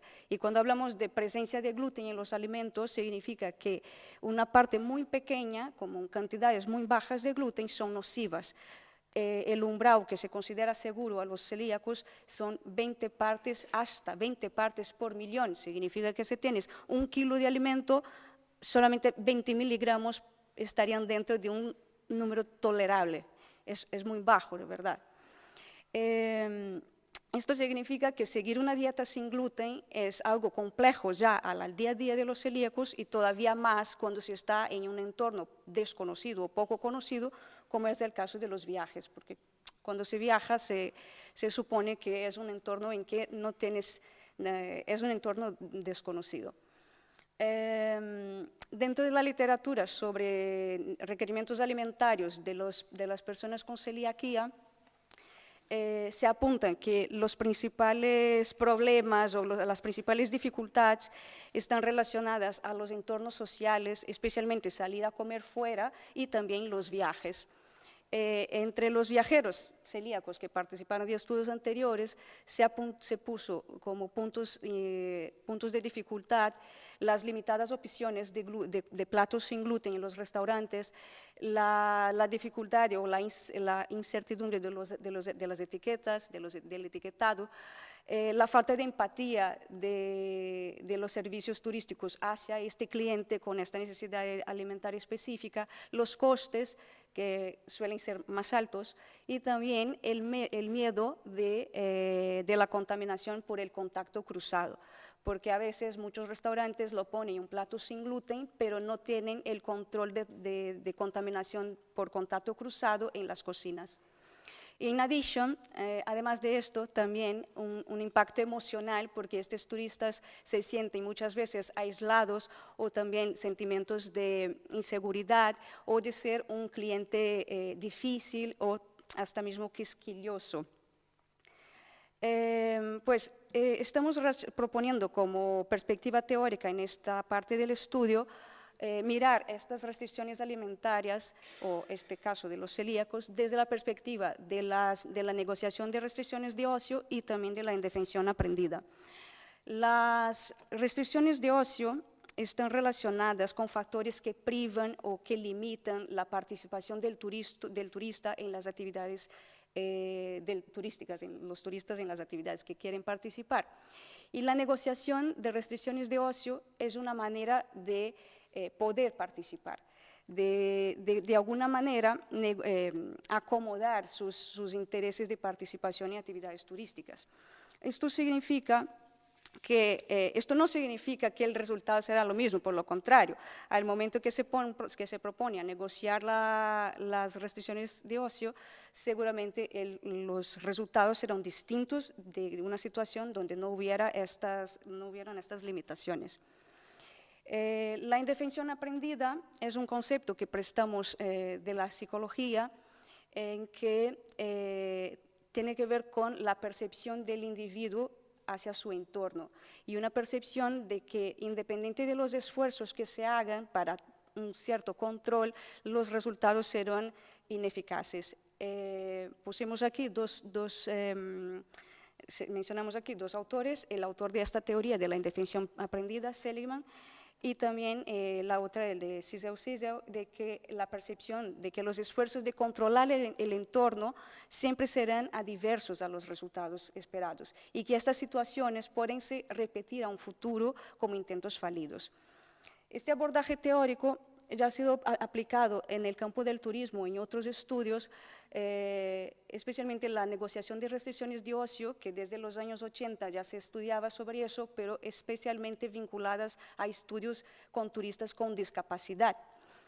A lo largo del tiempo, pues las teorías se van ampliando y se van aplicando en otros campos y, por ejemplo, también se aplica, hay estudios que también la analizaron con turistas mayores, y la indefensión aprendida en estudios más recientes se aplicó en estudios con padres que viajan con niños, personas mayores, turistas que viajan con mascotas, porque en todas estas circunstancias hay un nivel de dificultad y unas barreras. Bueno, sobre la metodología, hemos hecho 18 entrevistas semiestructuradas con personas con celiaquía a partir de un muestreo intencional, que significa que yo los recluté por redes sociales, más específicamente el Instagram, buscando personas que además de declararse como celíacas, también tuvieran una evidente participación en el turismo. Y a partir de ahí los datos están bajo análisis temático. Los temas emergentes, pues lo pongo que son, es un análisis preliminar porque todavía no está concluida.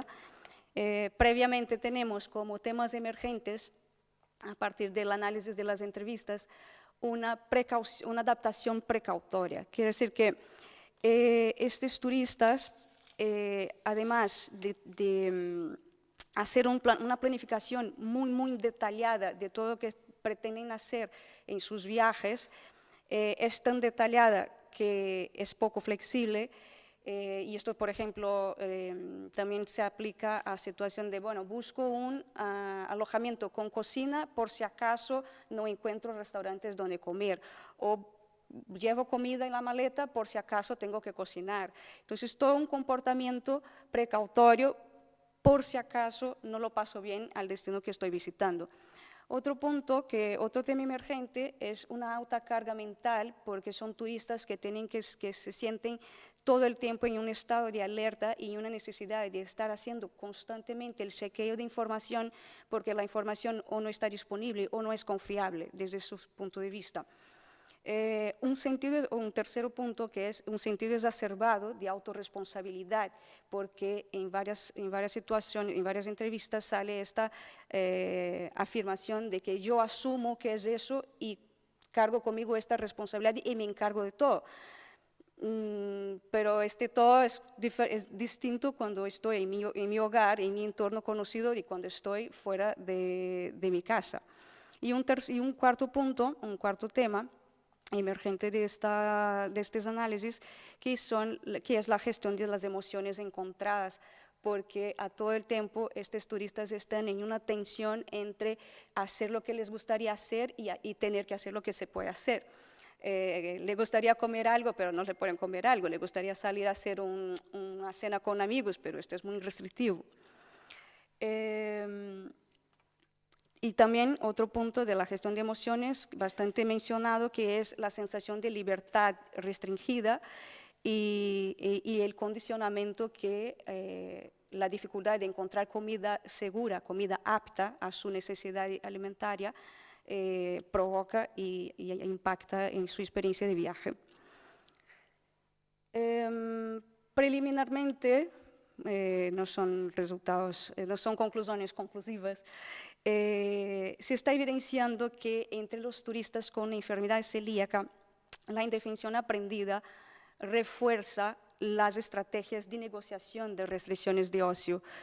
y estas relacionadas con la gastronomía. Y en consecuencia de eso, las experiencias se convierten, los viajes se convierten en experiencias con muy poca fluidez y con poco espacio para la espontaneidad, porque se sienten obligados a llevar todo muy controlado, todo muy cuadrado. También es como no se puede ir sobre la marcha. La idea de ir de improviso y descubrir el destino y explorar lo bueno, lo malo y simplemente descubrir es algo que a este público les parece inviable. Además, hay una percepción a partir de ahí de que los viajes no son completos y no se disfruta al 100% porque siempre se hay que dejar y renunciar a alguna cosa para acomodar otra cosa, para acomodar otro interés. Y también que se percibe bastante fuerte es que estas circunstancias impactan en la capacidad de relajamiento durante un periodo vacacional. Entonces, todo esto choca con lo que tenemos de idea de qué representa viajar y hacer turismo, que es descubrir, disfrutar, relajar, conocer, probar, y frente a la restricción alimentaria y a una oferta que no está bien preparada para esta demanda, se chocan, es todo lo contrario. Por fin, ¿y qué? ¿Y qué hacemos con un estudio como este? Pues desde mi punto de vista hay primero una contribución teórica importante para profundizar el debate dentro del turismo sobre las diferentes demandas alimentarias, que también viene un poco ahí con el tema de nuestro encuentro, de las mutaciones, que el turismo es tan dinámico y que van surgiendo nuevas demandas y que tenemos que discutir y elegir caminos. Además, el tema también aportar al sector turístico información y conocimiento para que se puedan ampliar las experiencias gastronómicas, que sean más seguras, más espontáneas, más fluidas, más inclusivas.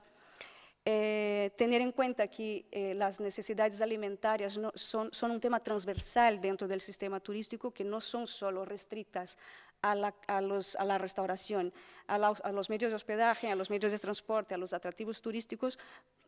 Es un tema que perpasa todos estos ámbitos.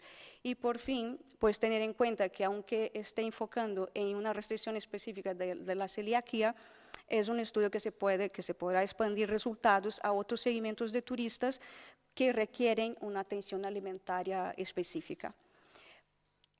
Muchas gracias. Pongo también mis directores que me acompañan en esta jornada y toda contribución será muy bienvenida. Gracias.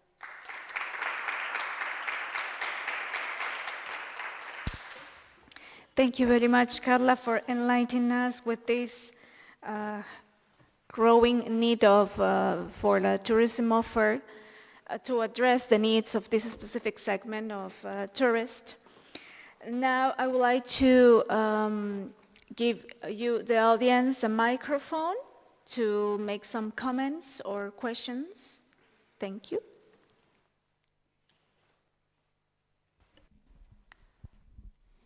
Hola, buenos días. Good morning, everyone. Bueno, buen día, Carla. Buenos días. A mí me ha gustado mucho porque ha sido muy aclaradora la charla y la ponencia, la investigación. Creo también muy necesaria para hablar también de un otro lado de las personas que tienen restricción y cómo es esa relación de la experiencia. Y partiendo de este punto, en realidad tengo dos curiosidades. La primera es si ha salido en tu entrevistas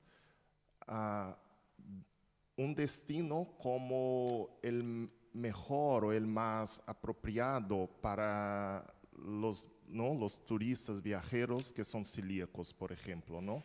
Se ha tenido como un lugar de mejor, ¿no? Que se ofrece más oportunidades, ¿no? Para probar. Y la otra es como la curiosidad, si ves desde tu punto de vista una diferencia em termos de experiência para quem, por exemplo, é celíaco ou para outra pessoa que tem restrição, pero por estilo de vida. Se há uma relação de diferença, não? Mais ou menos. Existo. Gracias. Thank you for your question.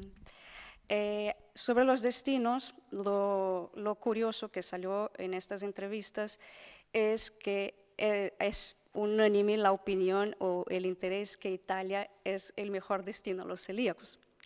Y ahí es un punto curioso porque Italia tiene una gastronomía tan arraigada a pasta, pizza, todo lo que en su origen tiene gluten, pero que por otro lado es el país que sale como el más bien adaptado. Y yo diría experiencia de campo, observación participante de viajes, de ir a Italia y que ahí hay restaurantes con dos cocinas, una cocina de comida, digamos, con gluten normal y una cocina sin gluten. Y esto posibilita a los visitantes no apenas hacer esta inmersión a la culinaria local, como compartir mesa con quien no es celíaco. Porque si no, si tienes que ir a un restaurante que es 100% sin gluten, tienes que cargar toda tu peña a este restaurante y todos tienen que comer como tú o adaptarse y que en general cuestan también más caro. Y ahí vas a un restaurante que tiene dos cocinas, por ejemplo, y cada uno puede comer lo que quiera, celíaco o no celíaco. Entonces a mí me llamó mucha atención cuando empezó a salir en las entrevistas Italia como un destino excelente para la comunidad celíaca. Cuanto a las diferencias, yo te diría que lo que es más fuerte, el punto más fuerte es que la celiaquía no tiene pastilla, no tiene ningún otro tratamiento que no sea la dieta y si ingerir gluten pone a esta gente enferma. En cuanto que si una otra restricción o un otro como por estilo de vida puede tener un impacto moral, ético, pero no se enferma. Entonces creo que el punto salud es de una de las particularidades y también es lo que justificó, es una de las justificativas para elegir este grupo como campo de estudio. Gracias. Do we have any other questions or comments?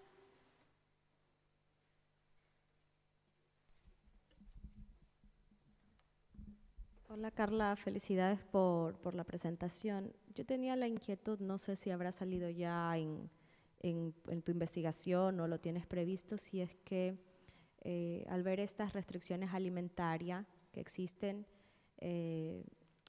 estas restricciones son un elemento definitorio o es una variable que influye en la decisión de los turistas al momento de elegir el destino. O sea, si el hecho...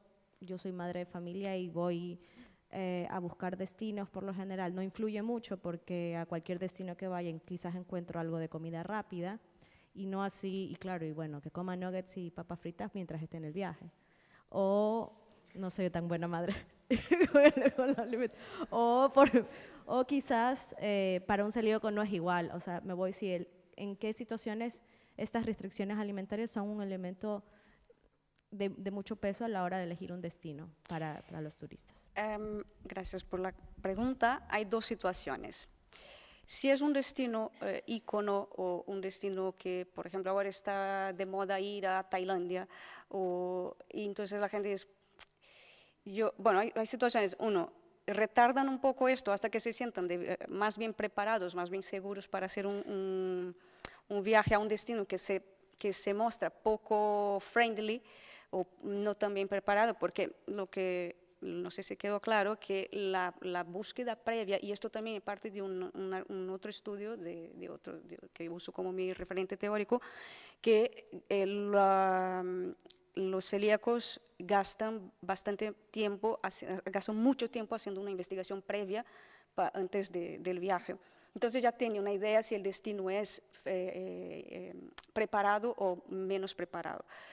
Salen dos situaciones. Uno, si el destino está poco preparado, pero se quiere mucho visitar, mucho conocer, se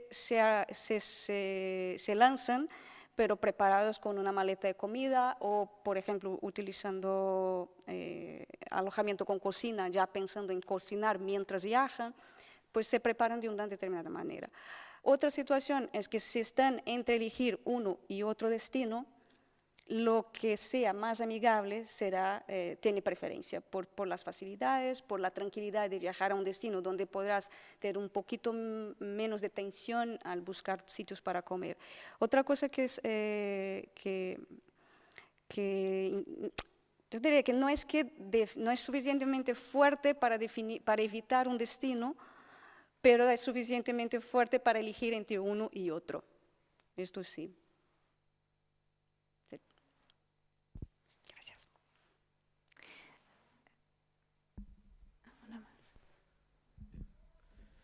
Bueno, la verdad que es un tema que a mí me ha impactado un poco, porque tengo a alguien que es muy cercano a mí y es celíaco, y cuando viaja yo le digo, no seas exagerado, ¿no? Claro, desde mi punto de vista, el tema de comer, yo como de todo.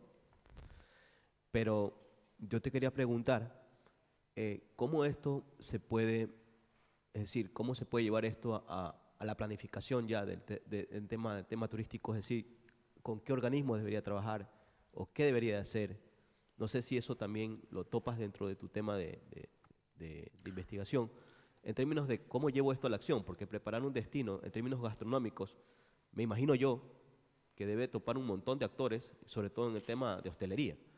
Entonces, ¿con quién hablo? O sea, no sé, me pierdo. O sea, yo pienso en mi ciudad y digo, quiero ser el número 1 en gastronomía, en temas de turistas que tengan este tema de celíacos. Es decir, ¿cómo implementaría? No sé, es un poco mi duda, Gracias, Rafael. Gracias a ti. Yo volvería otra vez al ejemplo de Italia y también que España también está bastante bien ubicada en este tema de restricciones alimentarias, y en los dos casos lo que se nota es que de la parte de los organismos públicos, especialmente los vinculados a salud, hay una actuación fuerte en trabajar con la comunidad celíaca local. Entonces, cuando localmente los están bien preparados, esto reflejará en la oferta turística, y entonces los organismos de turismo deberían estar asociados a estos organismos de gobierno, donde las políticas públicas funcionan bien, para este público por lo menos, funciona bien, sí, alimenta el sector turístico. Por ejemplo, en Italia, desde hace mucho, se implementó un cribado de niños haciendo una prueba que es con base en una gota de sangre, donde ya se identifica la prevalencia de la enfermedad celíaca en este público. Entonces, desde ahí ya se sabe, dentro de este grupo de niños, cuánto por ciento se estima, ya se sabe. Otra cosa son, por ejemplo, también tienen implementado un aporte económico a familias que tienen personas con celiaquía. Entonces, hay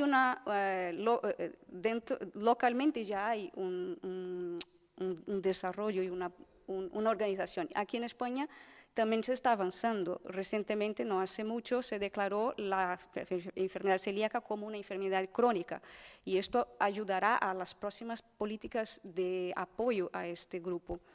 Y también una cosa fuerte que observo es la actuación de la sociedad civil, porque donde hay asociaciones de celíacos organizadas y actuantes, hay respuestas mucho más eficaces, ¿sabes? Entonces serían o juntarse o buscar asociarse, apoyarse con las asociaciones, por ejemplo, o con los gobiernos, yo te diría. Y quería aportar algo pequeño también con lo que Carla dice, complementando, y es el tema particularmente de cuando se va a hacer como una planificación del destino, turísticamente hablando, o sea, necesitas que todos los actores puedan estar sentados. Y en ese sentido, por ejemplo, la asociación de celíacos sería como el que puede hablar directamente con la asociación de restauranteros, porque no es solamente la asociación de celíacos, sino que la asociación de restauranteros del destino pueda verdaderamente entablar esta conversación por ellos, porque luego para la asociación de celíacos es más difícil. En cambio, teniendo tú un representante que pueda hablar directamente por ellos, porque no es solamente la asociación de restauranteros, es la de hoteleros, es todo, hostelería, restauración, todo junto para poder hacer y en muchos destinos eso es lo que verdaderamente se hace, y probablemente ese es el mayor caso de éxito también de Italia como un destino apto para celíacos. Claro, y hay también el punto de la formación, porque las escuelas de turismo y hostelería están poco a poco más implicadas, y si, yo diría que los pasos más importantes saldrán de ahí. Cuanto más bien formados estén los profesionales que actúan en esta área, mejores resultados.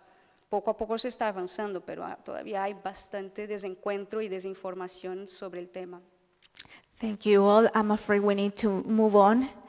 And thank you for your insightful questions and comments. Now I would like to give the floor to François Jandilieu from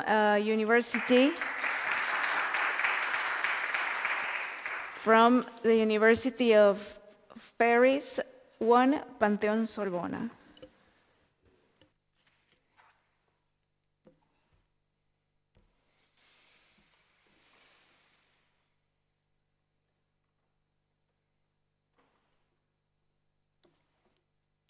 Thank you very much. So sorry, I will make my presentation in French, but at the end I will be able to answer your questions in English. Donc bonjour à toutes et à tous. Donc je suis François Jandilieu, doctorant en géographie à l'Université de Paris, Panteó-Sorbonne et à l'Université de Bologne. Et je vais vous faire une présentation donc, qui concerne la mutation donc, des imaginaires touristiques et qui est en lien avec ma thèse de recherche. Donc cette présentation s'intitule « De la Terre Sainte à un imaginaire pluriel, mutation du regard touristique européen sur le Proche-Orient, 19e, 21e siècle, puisque le Proche-Orient constitue l'espace d'étude de ma thèse. » Donc depuis la fin du 19e siècle, ce Proche-Orient constitue une destination privilégiée pour les voyageurs européens, en particulier français et britanniques. Longtemps perçu en Europe comme terre sainte, ce territoire était investi par un regard touristique structuré d'imaginaires religieux, orientalistes et coloniaux. Ce regard, que John Horry conceptualise comme la tourist gaze, ne se limite pas à une simple perception visuelle, il est un dispositif culturel et spatial à travers lequel les touristes projettent des attentes, des récits et des valeurs sur les lieux qu'ils visitent. Il participe ainsi à la construction de territoires touristiques et patrimoniaux par la sélection de sites et d'espaces dignes d'être vécus, par leur mise en valeur et leur mise en récit. Cette communication propose donc d'interroger les mutations touristiques du regard touristique européen sur le Proche-Orient, en analysant les transformations des représentations et des pratiques associées depuis la fin du XIXe siècle jusqu'à nos jours. À travers une approche géohistorique, il s'agit de mettre en évidence la manière dont les circulations touristiques, françaises et britanniques en particulier, ont contribué à façonner un territoire patrimonial transnational, progressivement reconfiguré par les évolutions géopolitiques, les attentes des voyageurs et les dynamiques locales. Le choix du Proche-Orient comme espace d'analyse repose sur sa forte charge symbolique pour les Européens et sur la richesse des sources disponibles. L'étude s'appuie ainsi sur un corpus varié, mêlant guides touristiques, brochures de voyagistes, récits de voyage et blogs contemporains permettant de saisir les continuités et les ruptures dans les représentations européennes. Elle mobilise aussi un travail de terrain en Jordanie, centré sur le site de Petra, emblématique des tensions entre patrimonialisation globale, appropriation locale et valorisation touristique. La problématique centrale de mon exposé est donc la suivante. Comment les circulations touristiques européennes ont-elles contribué depuis la fin du XIXe siècle à la construction d'un Proche-Orient patrimonial vu d'Europe, à la fois stable et en perpétuelle reconfiguration? En retraçant les évolutions de ce regard, je propose une réflexion sur le rôle du tourisme et du patrimoine dans la production de catégories géographiques et culturelles permettant d'appréhender le monde, et sur les possibilités d'un décentrement du regard à travers des pratiques et des représentations touristiques plus inclusives et réflexives. Alors, donc, dans une première partie, nous allons voir donc, le regard touristique européen sur le Proche-Orient à la fin du XIXe et au début du XXe siècle, entre sacralisation et orientalisation. À partir de 1869, les premiers circuits touristiques organisés par le tour opérateur britannique Thomas Cook en Palestine, avec les premiers circuits organisés par Cook en Palestine, la Terre Sainte devient une destination touristique structurée pour les Européens, mais fortement marquée par une dimension spirituelle dans la lignée des pèlerinages qui étaient déjà organisés. Les voyageurs européens, d'abord principalement britanniques et français, sont animés par une volonté de voir les lieux bibliques de leurs propres yeux, dans une démarche mêlant pèlerinage et découverte. Les récits de voyage des premiers touristes cook, comme on les appelait alors, comme ceux des Britanniques John Howard Rodhouse et William Henry Layton, insistent sur l'émotion ressentie face au paysage biblique, perçu comme des preuves vivantes de la vérité des Écritures. L'agence Cook elle-même encourage cette lecture spirituelle du territoire en distribuant des bibles et des recueils de cantiques à ses clients. La patrimonialisation des lieux saints s'opère ainsi par leur mise en récit religieuse et leur intégration dans des circuits touristiques codifiés. Jérusalem, Bethléem, le lac de Tibériade ou le Jourdain deviennent des étapes incontournables, investies d'une valeur sacrée et émotionnelle. Le tourisme organisé transforme ces lieux en étapes d'un itinéraire sacralisé, tout en les inscrivant dans une logique logistique et commerciale.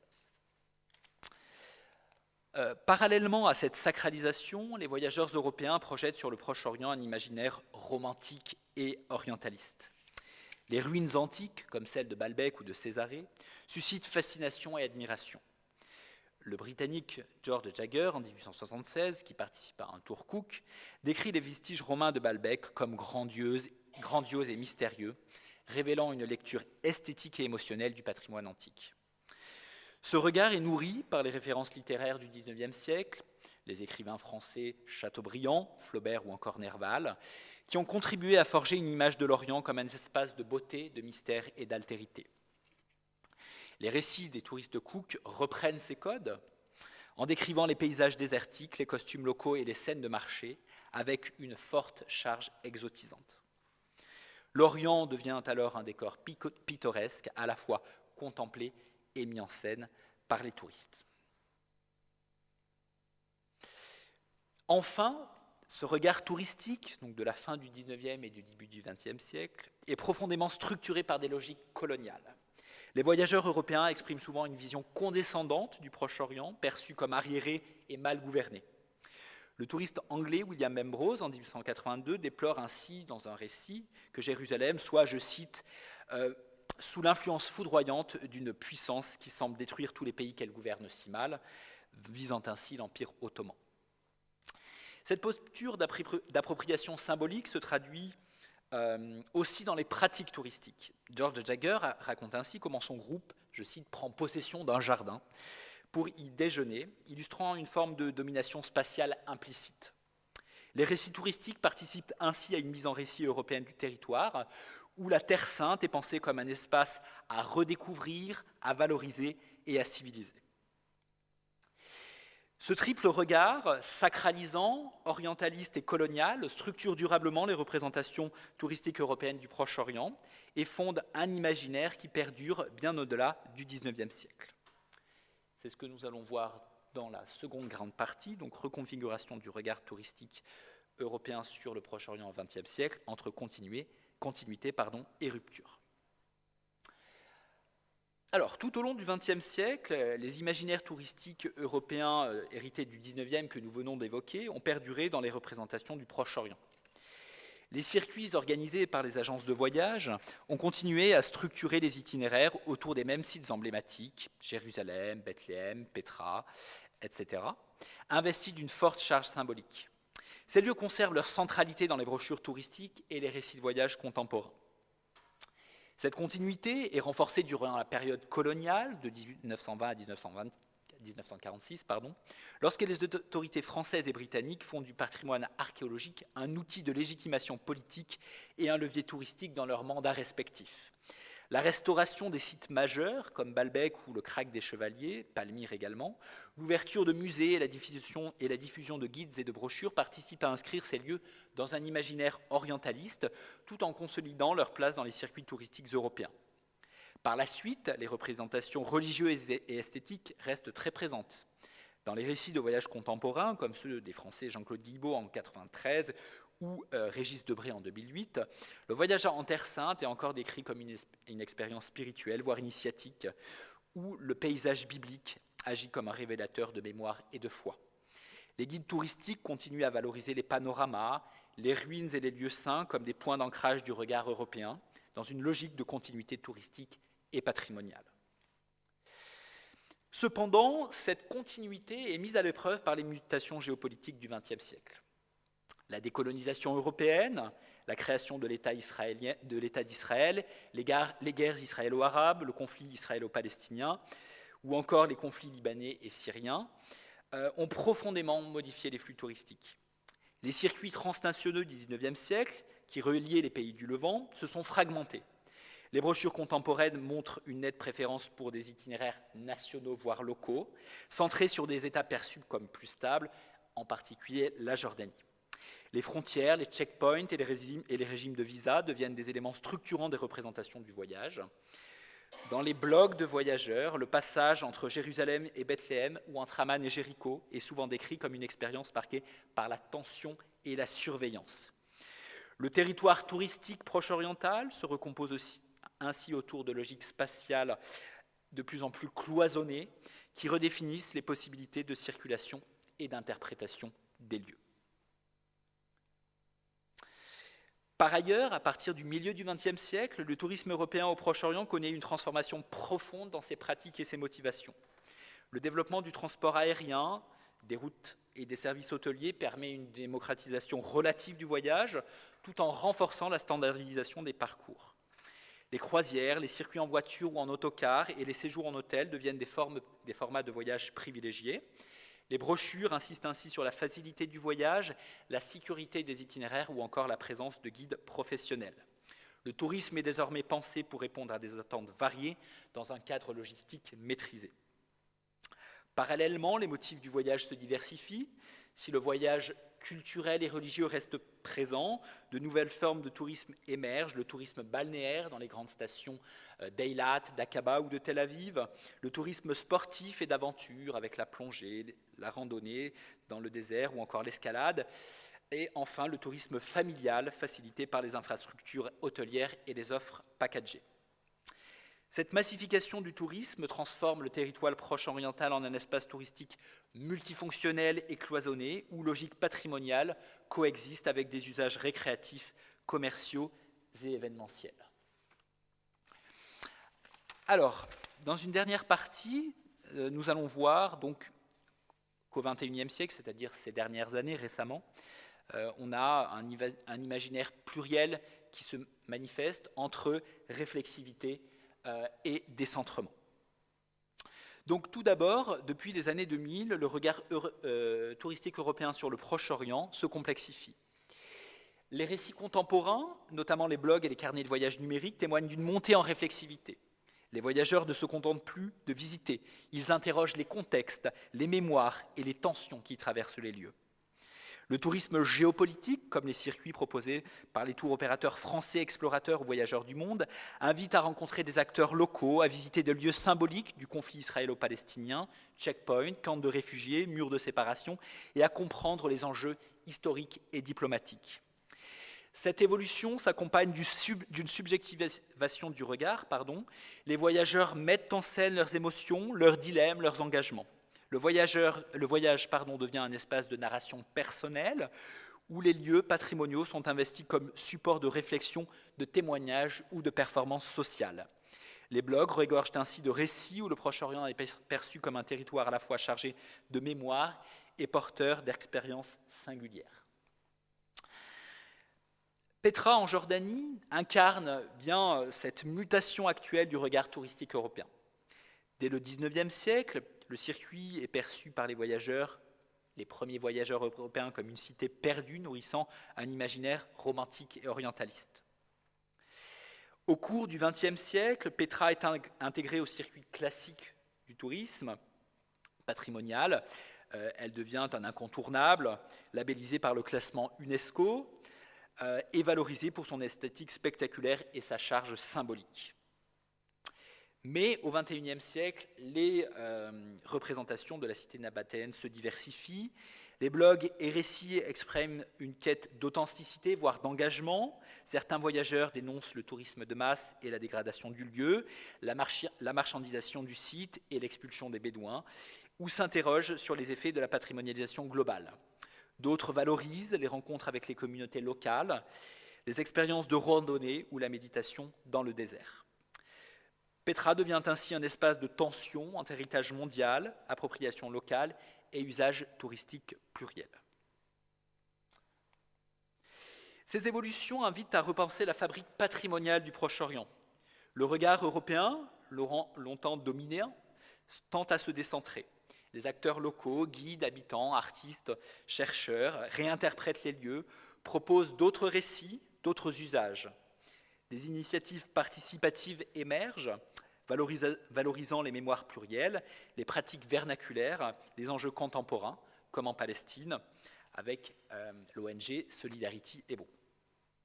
Cette dynamique influence en retour les tours opérateurs européens qui cherchent à renouveler leur offre en intégrant des circuits plus inclusifs et participatifs, des parcours incluant des visites de sites patrimoniaux vernaculaires, des rencontres avec des habitants ou encore des ateliers culturels sont désormais proposés. Le décentrement du regard ouvre la voie à une patrimonialisation plus inclusive, attentive au contexte, aux voies multiples et aux usages différenciés. Le Proche-Orient touristique n'est plus seulement un territoire hérité, il devient un espace de dialogue traversé par des regards croisés, des récits concurrents et des pratiques renouvelées. Et je conclus, I conclude. Donc, depuis la fin du XIXe siècle, les circulations touristiques européennes ont ainsi fasciné un Proche-Orient touristique patrimonial vu d'Europe, structuré par des imaginaires religieux, historiques, esthétiques et coloniaux. Elles ont ainsi contribué à faire du Proche-Orient une catégorie géographique et culturelle opératoire à travers laquelle les Européens ont appréhendé cette région du monde. Si le regard produit dans ce cadre s'est longtemps appuyé sur des représentations stabilisées, il est progressivement reconfiguré sous l'effet des mutations géopolitiques, des transformations des pratiques touristiques et de l'émergence de nouveaux récits. Aujourd'hui, le territoire touristique proche-oriental vu d'Europe apparaît comme un espace plus pluriel, traversé par des regards critiques et croisés, où les logiques patrimoniales se redéfinissent dans un langage entre héritage européen et appropriation locale. Je vous remercie. Donc, voici ma bibliographie.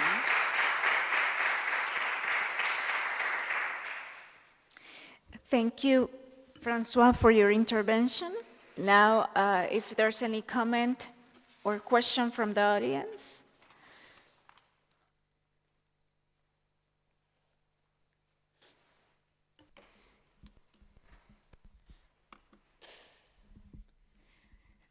Merci beaucoup pour cette présentation qui était vraiment super intéressante. And I'm sorry, but I'm going to speak French one more time. Est-ce que tu peux nous expliquer un peu comment tu as fait ton terrain? Est-ce que tu y es allé souvent sur place? Comment ça se passe quand tu es sur place? Est-ce que tu as fait des entretiens? Comment tu as vécu ces entretiens? Si oui, avec le rapport avec les locaux en tant que chercheur étranger. Enfin voilà, j'aimerais bien savoir un peu comment tu conduis cette recherche. Alors malheureusement, la partie terrain est très mince dans mon travail, pour des raisons de contraintes à la fois politiques, sécuritaires sur place et des contraintes financières. Donc j'ai fait un terrain en Jordanie de 15 jours, pendant lequel j'ai participé à un circuit organisé par un tour opérateur français dans un travail d'observation participante. Et j'ai mené des entretiens avec des acteurs touristiques locaux, donc essentiellement des directeurs d'agences réceptives locales, jordaniennes, et également des acteurs plus institutionnels, office de tourisme, département des antiquités. Et j'ai aussi mené des entretiens à distance avec des acteurs locaux en Israël, dans les territoires palestiniens. Et j'ai aussi prévu de le faire pour le Liban. Après, en tant que positionnement, en fait, je n'ai pas mené une réflexion particulière sur ce point parce que, enfin, j'essaye de me positionner comme un... Enfin, j'essaye de recueillir la parole des personnes sur place, sur le terrain, en ayant connaissance un petit peu... Enfin, en ayant mené un gros travail pour bien connaître l'industrie touristique, le fonctionnement de l'industrie touristique.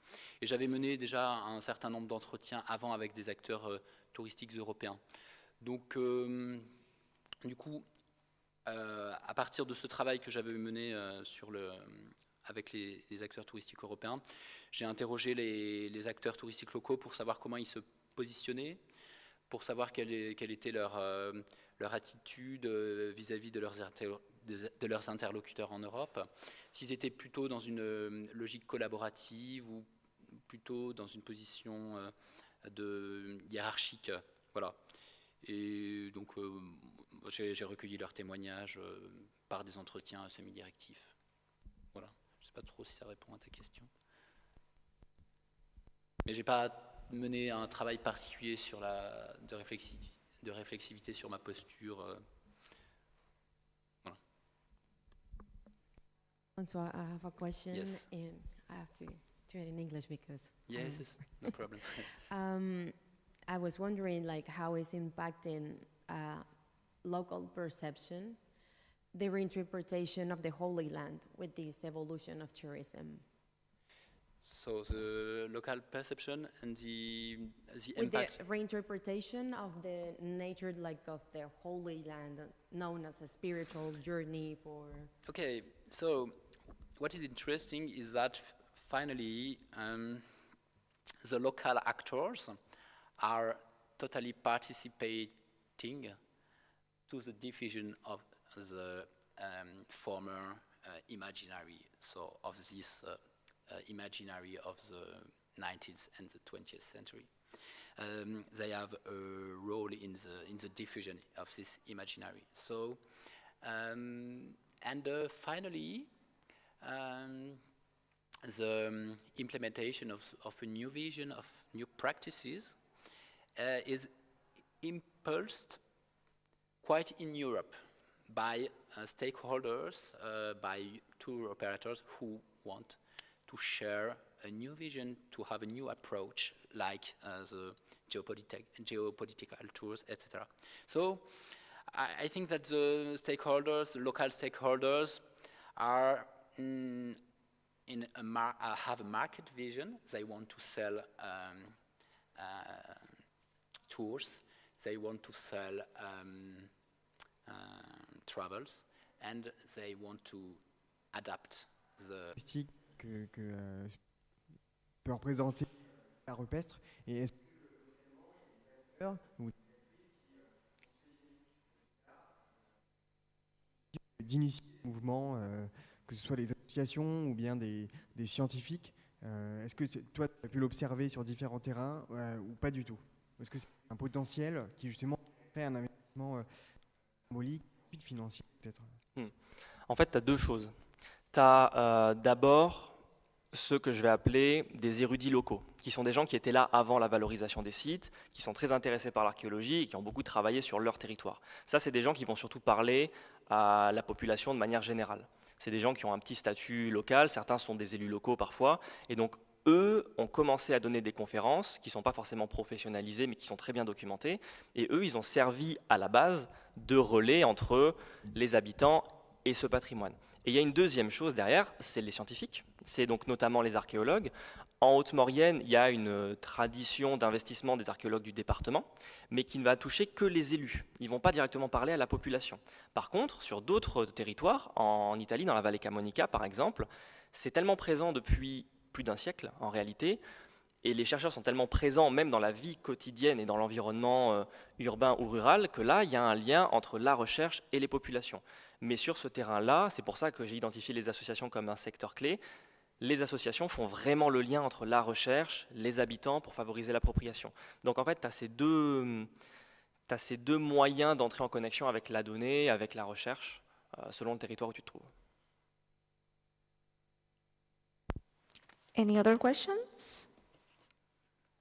We have time for one short intervention, and then we finish. Very short, I'm sorry. Okay, well, in fact, I have two questions, but it could be similar. So in your research on heritage and rock art, have you identified particular tourist segments that show greater interest in this type of heritage? And moreover, have you observed any shift in how this heritage is promoted or interpreted, especially among younger audiences? Younger audiences. So I've quickly identified that yes, there is how do we call them? The senior, the elder people are way more interested in this heritage, particularly because on this territory they are overrepresented. They are probably 40 or 50% of the public. And usually it's a public that is already quite educated on the topic. Those sites are difficult of access by hiking, or even just difficult of access in the education because there are few resources, few literature. So the people that want to visit it already know it. And so they book their tickets, for example, knowing that they will see that. So it's very niche initially. And now with the current dynamic, they try to convince hikers, for example, joggers or trailers, to go on those sites by creating, for example, panels that indicates, okay, you have this hiking trail, you can just take 2 more minutes and you have there an archaeological site that you can visit. So does it answer your questions? Okay, thank you. Thank you once again, John. Thank you. So now, good news is that we still have one more presentation within session 8, but bad news is that coffee break is waiting for us. So we're going to take a break now, and we'll be back here at 12 o'clock to continue the last sessions of this symposium. Thank you very much.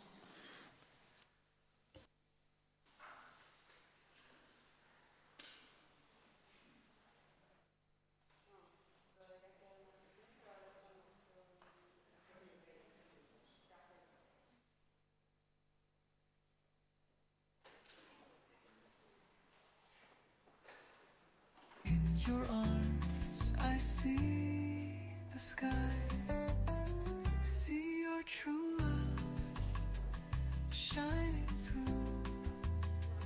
With every moment, I'll stay with you. In your eyes, I find my way. I'll love you more with every day. See your true love, so real, so bright. Together we'll shine in the darkest night. See your true love. Together we'll shine in the darkest night.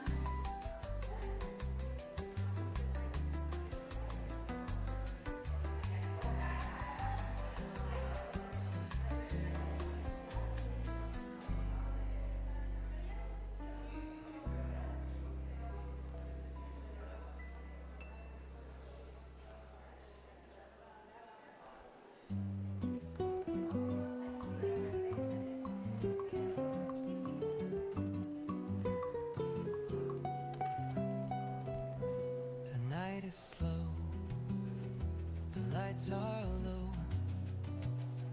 Your shadow dances soft on the floor.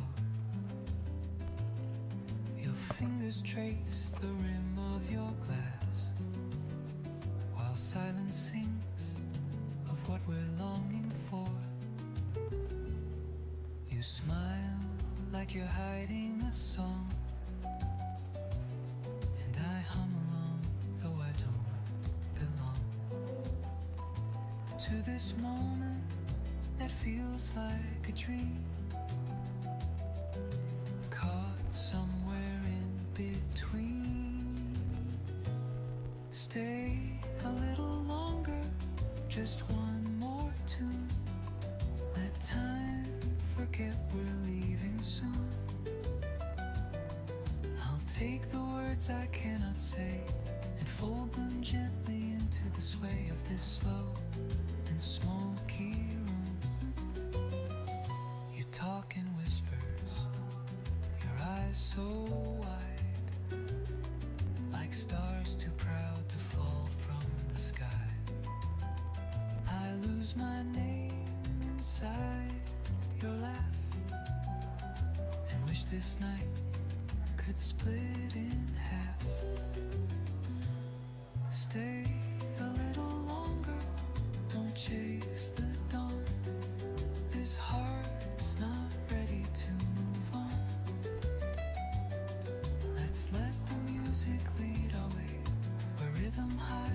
hearts betray, and nothing feels too far gone. Even if tomorrow turns away, let me borrow just today. Hold this moment warm and tight till we forget the coming light. So stay a little longer, just one more line. I'll keep the beat if you'll keep time. If love is jazz, then you're the chord that every verse has waited for. So stay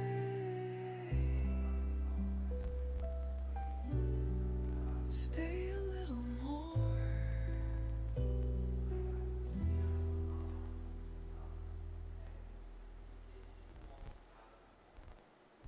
I love you whether it's sun or rain, through every joy, through every pain.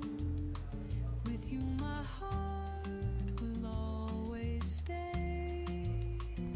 In your arms I find my way. The days may come, the nights may fall, but I will stay through it all.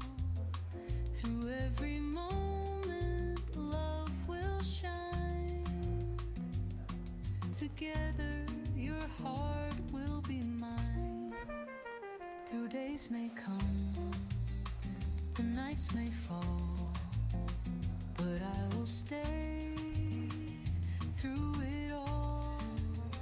Through every moment love will shine.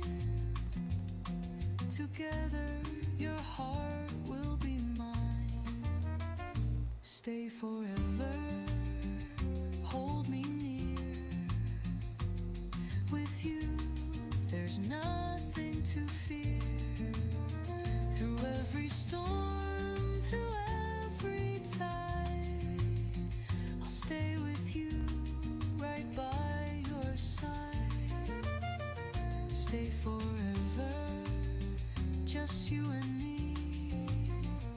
In your love I'm meant to be.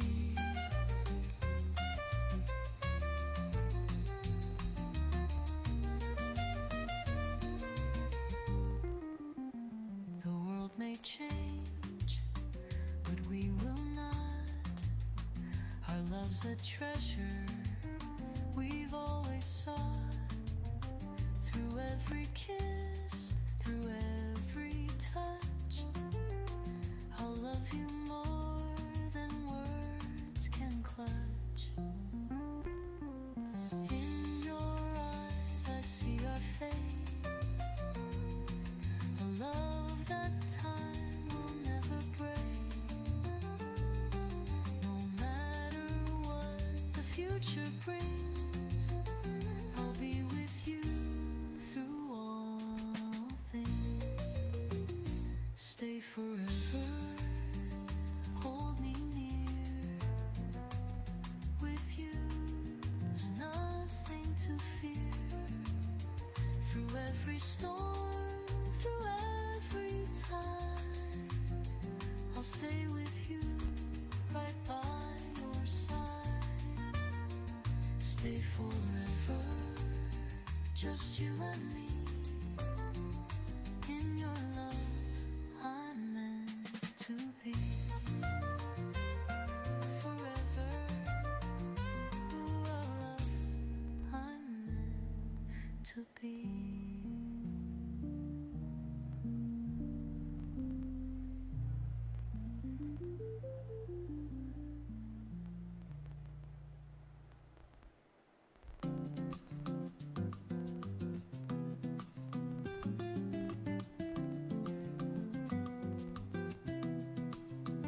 The morning breeze, it sways the trees, a gentle dance, it moves with ease. Our laughter flows, a sweet we cascade together here in sunlight shade. Oh, let the daylight weave its spell, a golden glow where hearts rebel. The world turns soft, the hours slow. In our sunlight serenade, let it flow. The ocean whispers, calls our name. Its rhythm steady, never tame. Through shifting sands we trace our stays, a map of joy in endless rays. Beneath the azure skies unite, each moment sings a new delight. Our hearts keep rhythm syncopate, a harmony that can't abate.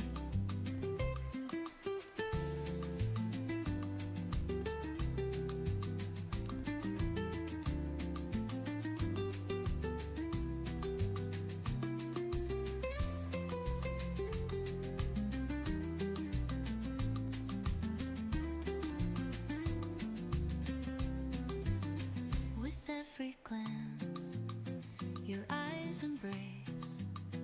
Each fleeting second, time can't erase the simple joy of you and me. A melody that sets us free. Oh, let the daylight weave its spell, a golden glow where hearts rebel. The world turns soft, the hours slow. In our sunlight serenade, let it flow.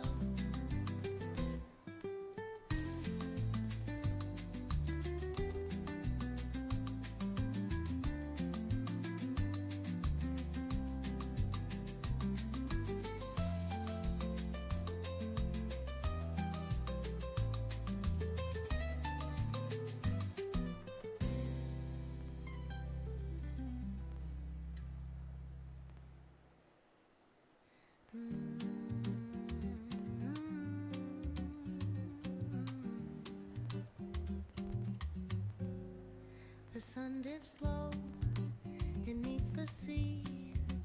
A gentle breeze hums quietly. The rhythm sways where shadows play, and every moment feels like day. Oh, sway along, let troubles go. In this sweet world of bossa nova, the ocean sings, the palm trees know. Life's a dance, so take it slow. The midnight moon casts silver beams on whispered tunes and playful dreams.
sunlight through the leaves, a gentle rhythm the heart believes, soft tambourines on a sea of green. This life's a samba, serene, unseen. Oh, let the breezes softly play and carry all your cares away. The world will hum its sweet refrain from dawn to dusk and back again. A beachside secret whispered low, where ocean tides and moonlight glow. In every sparkle, in every hue, the bossa rhythm dances through.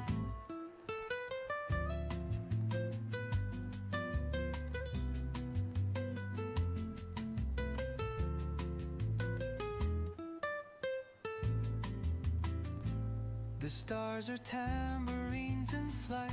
They beat the tempo of the night. With every step, with every spin, the melody flows from deep within. Oh, let the breezes softly play and carry all your cares away. The world will hum a sweet refrain from dawn to dusk and back again. The world's a lover with open arms, a tender tune, 1,000 charms. So take your partner, face the sun. The dance of life has just begun.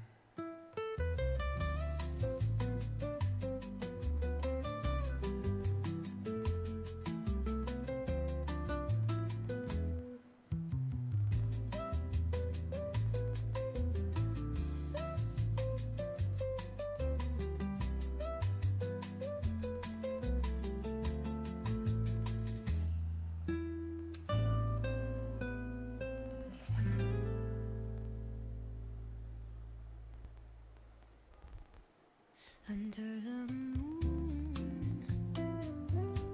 where shadows play,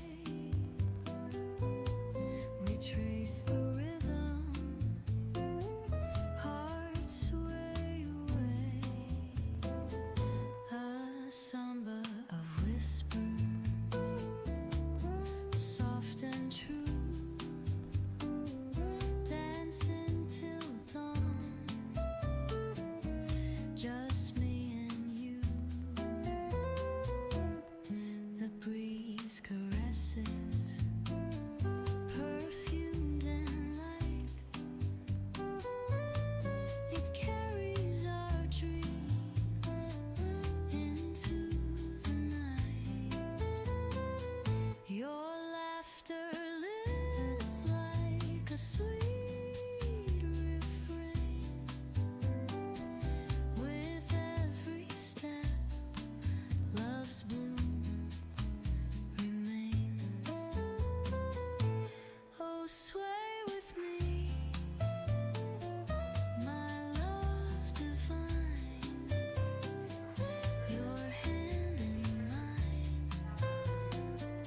the stars align. A tender tune, a lover's plea, the night's a symphony for you and me.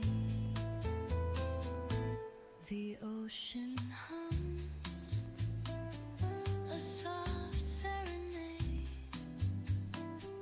with melodies only love has made. Your eyes, they hold a golden hue, a sun-kissed warmth in midnight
the time our hearts compose the perfect rhyme, each note a whisper, hand in hand, two souls in tune swaying in the sand.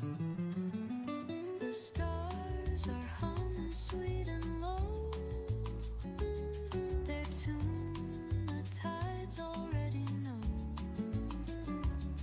Your laughter warms this moonlit band, a melody we understand. Sway with me, let's lose the time, our hearts compose the perfect rhyme, each note a whisper, hand in hand, two souls in tune swaying in the sand.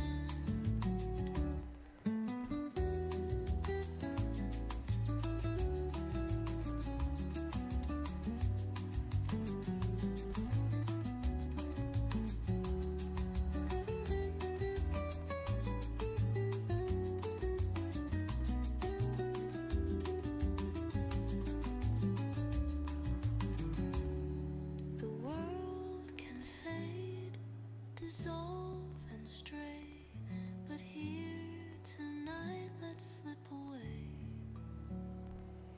This bossa beat will take its stand and keep us swaying in the sand.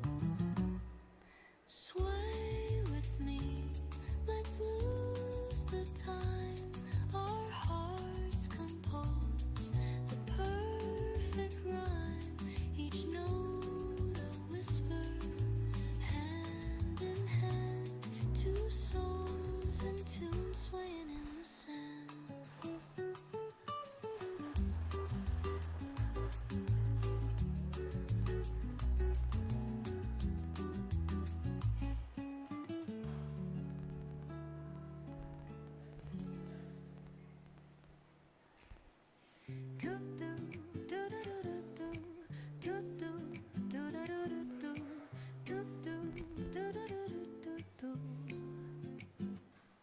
The sun dips low where the waves gently play. Your laughter's the breeze on a carefree day. Palm trees sway as you dance on the sand. The rhythm of joy in the touch of your hand.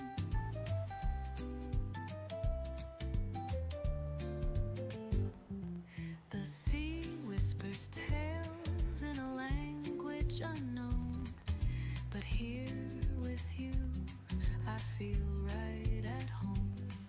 Our shadows entwine in the soft sunset's hue. The sky blushes pink as it watches us too. Oh, sway with me, let's float on the air. The salt on the breeze, the world unaware. Each moment with you feels like a new tune. Bossa rhythms beneath the calm silver moon. Barefoot we wander where tides leave their trace. You hum a soft melody, time slows its pace. The stars take their cue, start to shimmer and shine. And suddenly, baby, the world feels divine.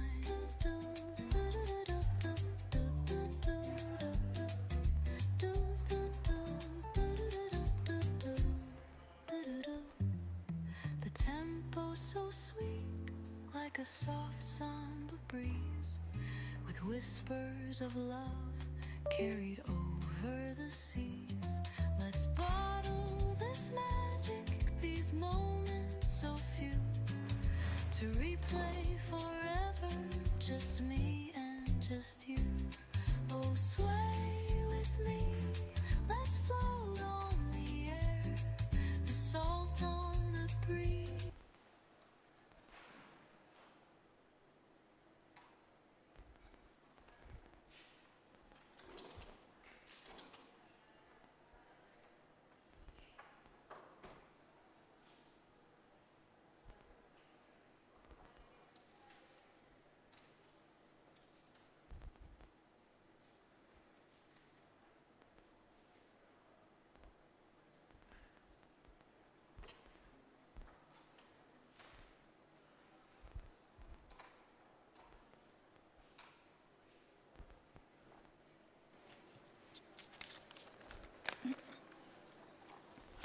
Hello everyone, we invite you back into the room so we can continue with today's presentations.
Probando, probando.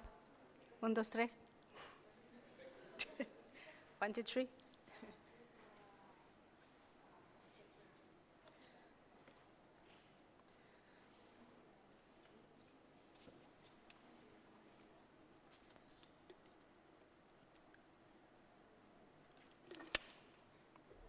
Perdón.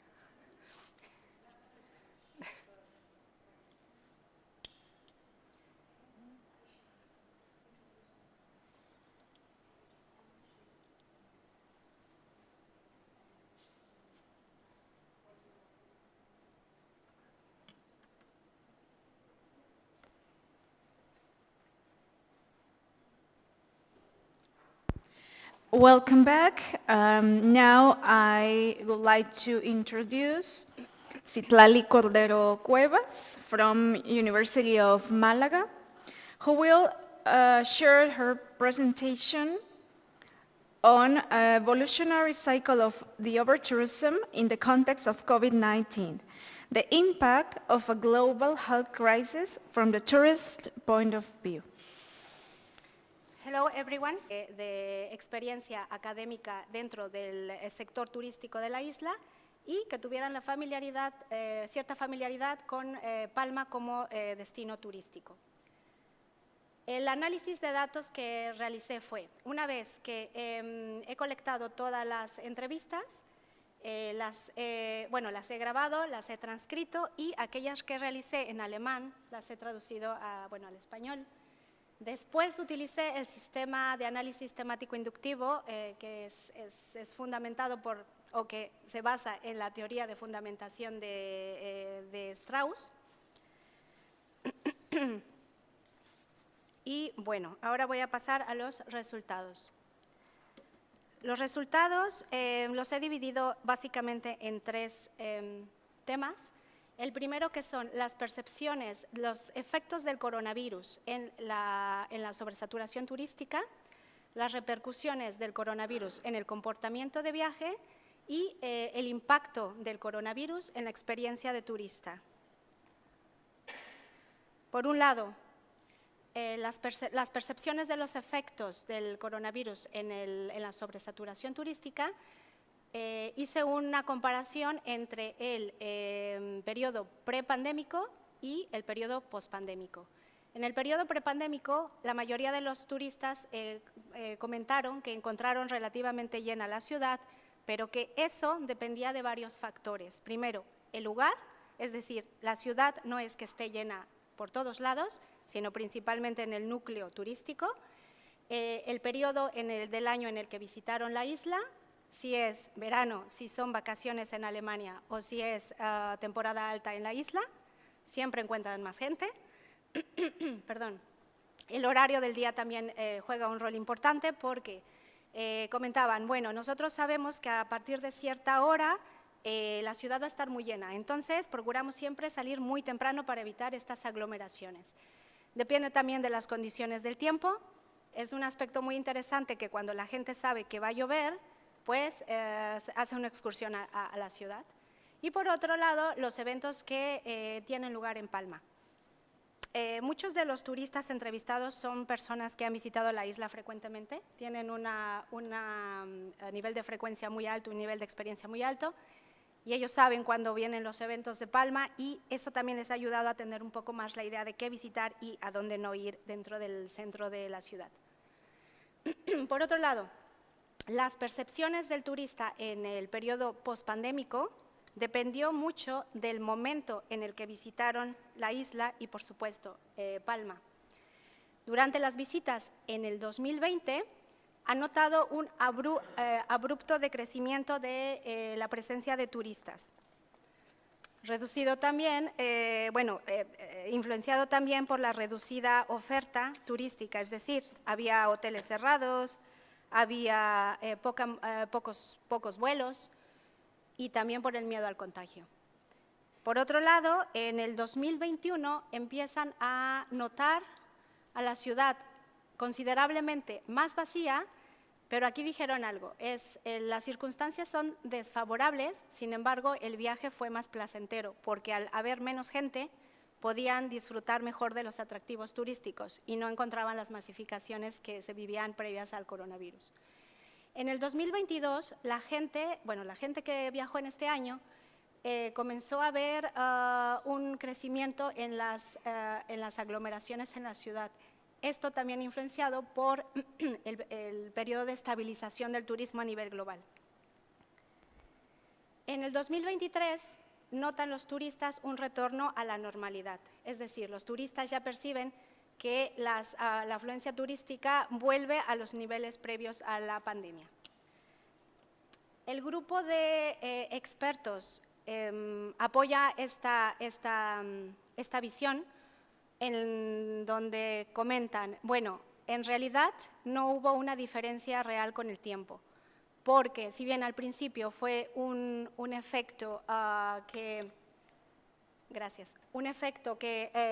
alteró o que hizo que hubiera menos gente, con el tiempo se volvió a percibir una mayor afluencia turística. Todo esto se confirma con los datos oficiales. Estos datos los he cogido de la Agencia Estatal de Turismo de las Islas Baleares, en la que se nota en el año 2019 un número específico de 11 millones de turistas, la desescalada 2020 y cómo se va incrementando al paso de los años, llegando al 2024 a incluso rebasar los números del 2019. Por lo tanto, se concluye que la percepción de los efectos del coronavirus en la sobresaturación turística tuvo una influencia temporal. Los niveles de afluencia fueron inversamente proporcionales al nivel de severidad de la pandemia y también comentan que hay el retorno a la masificación estimulada por otros factores, entre ellos las ganas contenidas de los turistas a viajar, la excelente conectividad que existe entre Alemania y la isla, la estabilidad política y el rol de los medios, de las redes sociales en la difusión. Bueno, este es el ciclo hipotético del Overtourings, en la cual podemos ver en color azul las diferentes etapas de la pandemia y dependiendo de estas etapas fue la visión que tuvo el turista sobre esta recuperación o reovertourings que se da. Y en color gris, lo que yo llamo, bueno, estábamos en un sistema de overtourings antes de la pandemia, llega la pandemia, entonces empieza la desestabilización del sector turístico, se empieza a mostrar un sistema de undertourings, bajamos hacia lo que es una estabilidad latente, la pandemia empieza a desescalar llegamos a la consolidación de la recuperación y por último volvemos a los niveles de prepandemia, incluso rebasando, ¿no?, los números, con lo cual volvemos a un re-overtourings. Los impactos de la pandemia en el comportamiento de viaje, básicamente los he dividido en dos, tanto en su forma de viaje como en su comportamiento. En su forma de viajar tuvo mucha influencia en cómo ha preparado su viaje, cómo ha reservado, a dónde ha reservado, cuánto tiempo se ha quedado en ese destino, en donde se tomaron en cuenta los estándares de higiene. Y luego, en el comportamiento, tiene que ver con cómo le afectó durante su viaje, y esto dependió mucho del año en el que viajó. Hubo mucha limitación y miedo al contagio, hubo un distanciamiento social que hacía que se evitaran estos lugares aglomerados, y luego también tuvieron que adaptarse continuamente a las medidas preventivas. Por último, bueno, los efectos en este comportamiento tuvieron algunos efectos en el último periodo. Perdón. Ok, concluyo. Ahora veo que me queda muy poco tiempo. Los impactos, he querido hablar sobre los impactos del overcrowding en el comportamiento de viaje, en donde los turistas empiezan a decir, bueno, yo tengo o voy a establecer estrategias para evitar las aglomeraciones. Y era básicamente irse fuera de los núcleos turísticos masificados, consumir con lugares donde no sean turísticos. Y por último, aquí los impactos en la experiencia de turista, básicamente fue que tuvieron los mismos tipos de impactos en su vida diaria en Alemania. Y bueno, de aquí quisiera resaltar dos cosas, y es que ellos percibieron una mayor autenticidad durante su visita porque había menos gente y esto influyó positivamente en esta experiencia de visita. Y por otro lado, hubo una apreciación de Palma con más locales y menos turistas. A manera de conclusión, este marco ilustra cómo la progresión de la pandemia y sus impactos dentro del overtourings y contribuye a un mejor entendimiento de los procesos de crisis, pausa y de regreso en los fenómenos turísticos. Las implicaciones teóricas son básicamente que se pone en evidencia cómo un evento disruptivo puede disminuir sustancialmente el fenómeno del overtourings. Y luego también muestra cómo los turistas tienen una resiliencia ante contextos de crisis. Las implicaciones prácticas tienen que ver con la adaptación de los productos dependiendo de las necesidades, las expectativas y el comportamiento del turista, y también guía en el diseño de políticas turísticas más alineadas a las expectativas en tiempos de crisis de los turistas. Y pues con esto ya concluyo. Lo siento haberme pasado las referencias. Thank you, Citlali. We have time for one or two quick questions, please. Any questions from the audience? Is it okay if I ask in English? Yes, of course. Yes. I would like to know if towards the end of the pandemic and after the pandemic, if the destination management organization implemented any actions, any strategies to gain back that tourism flux, or it was just, the tourists naturally came back to the destination? Well, the tourists I interviewed said mostly that one factor which is all the time a positive thing is the distance, that in the island they speak German, and also the connectivity, the good connectivity with Germany. So I don't think that the government or that there was a special promotions to do that tourists came again to the island, because this destination is very loved by German tourists. So they don't need to they don't need to promote more the island. Okay, thanks. Any other question? No? Well, thank you again, Citlali.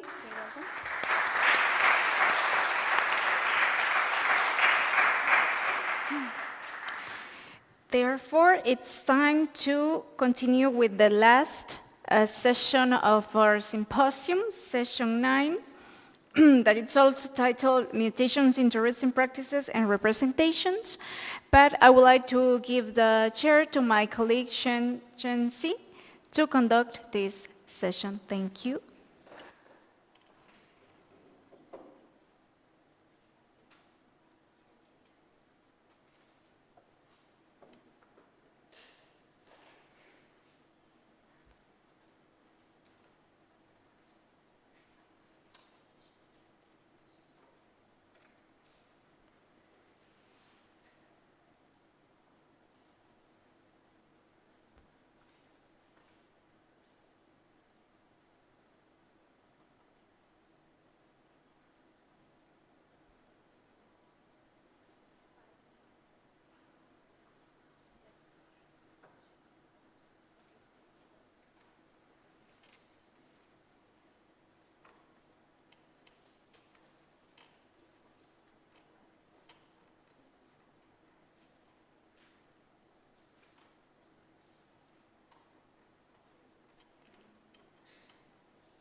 Okay, hello everyone. Welcome to our very last session. My name is Chen Si and I'm from University of Paris 1. And let's welcome our first speaker, Luca X from University Bordeaux-Montagny.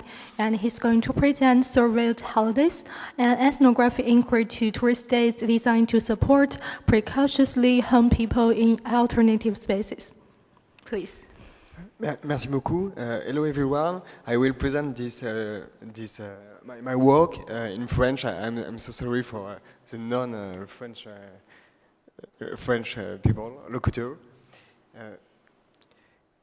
Donc voilà, effectivement, je suis en 3e année de doctorat en géographie à l'Université Bordeaux-Montaigne, au laboratoire Passage. Et donc, c'est à l'issue de mon terrain de recherche que je viens vous présenter mes travaux qui portent précisément sur des séjours touristiques organisés pour les fractions paupérisées des classes populaires par des travailleuses sociales et également par des bénévoles. J'aimerais commencer cette présentation autour de cette photo. Sur cette photographie qui a été prise par un bénévole d'une association qui intervient auprès de femmes sans-abri, nous pouvons voir un groupe de personnes qui profitent de leur premier apéritif après une longue journée de route de Paris jusqu'au Loir-et-Cher. Donc c'est pas si long que ça, c'est à 5 heures de Paris. Donc sur cette photo, on voit une dizaine de personnes, dont précisément 6 femmes sans abri, 2 accompagnatrices qui sont des travailleuses sociales et plusieurs professionnels et bénévoles de l'action sociale qui donc accompagnent des femmes sans abri sur un séjour qui se déroule donc dans le Loir-et-Cher. Non, je me trompe, là c'est plutôt en Dordogne, donc j'avais raison, c'était un long trajet. Le principe de ce séjour, c'est de proposer un temps de récréation, de détente et de répit social à des femmes qui sont sans abri à Paris. Le séjour donc commence très bien, il commence par une session de détente et la principale activité du séjour, c'est en fait de profiter de la maison qui se trouve derrière ce lieu. Donc il y a très peu de sorties qui vont être prévues. Grosso modo, l'essentiel c'est profiter d'une maison durant 3 à 4 jours et sortir dans la ville, qui est là une petite ville de 5000 habitants, en allant dans un restaurant, en allant au marché. Ce séjour qui est organisé par l'association Le Renouveau vient de l'Est en octobre 2023, c'est un séjour qui est extrêmement commun dans l'action sociale et qui concerne en fait l'ensemble des personnes qui sont mal logées et c'est donc ces séjours que j'ai étudiés. Mais si pour les personnes sans abri, en l'occurrence donc des femmes sans abri, l'objectif est principalement de se détendre, de se récréer, comme on pourrait l'attendre d'un séjour de vacances, en vérité, pour les travailleuses sociales et les bénévoles de l'action sociale qui accompagnent ces femmes, il y a plus d'un objectif derrière cela. L'objectif est d'accompagner par le tourisme des personnes en situation de précarité résidentielle. Cet accompagnement, il passe effectivement par un temps de détente et de répit social, mais il sert aussi à renforcer les liens qui existent entre ces femmes accompagnées et les accompagnatrices, et il sert également à les évaluer socialement, à observer la mise en œuvre de compétences domestiques et familiales, et également à les socialiser à un ensemble de normes domestiques et familiales. Comme ce séjour associatif, organisé en Dordogne, de nombreuses associations professionnelles et bénévoles conçoivent et réalisent des séjours touristiques à la campagne, à la mer ou à la montagne pour des personnes sans logement personnel. Donc, le but de ma communication est d'expliquer et de montrer que l'espace touristique qui est produit par ces associations professionnelles ou caritatives n'est pas seulement un espace de loisirs. L'espace qui est produit est un espace d'intervention du travail social contemporain. Il s'agit en fait d'un espace également de gouvernance des fractions des classes populaires qui sont précarisées sur le plan résidentiel. Donc, les séjours que j'ai étudiés, ils sont en général de courts séjours touristiques qui durent entre 3 jours et 1 semaine et qui concernent des personnes sans logement personnel, mais également plus largement des personnes mal logées. Donc, par personne sans logement personnel, je reprend tout à fait la définition de l'INSEE. Il s'agit en fait d'un ensemble de personnes qui, au moment de l'enquête, se trouvent soit hébergées, soit dans les situations où elles habitent des lieux non prévus pour l'habitation. Donc ces séjours, ils se déroulent majoritairement en France et ils concernent à la fois des adultes, des mineurs, des familles et des personnes célibataires, des individus et parfois également des groupes. L'idée, c'est que par la réalisation d'activités hors des lieux du quotidien, les travailleuses sociales et les bénévoles élaborent ces séjours pour intervenir socialement auprès de personnes en situation de précarité résidentielle. Donc l'accompagnement social, il passe ici par l'espace touristique.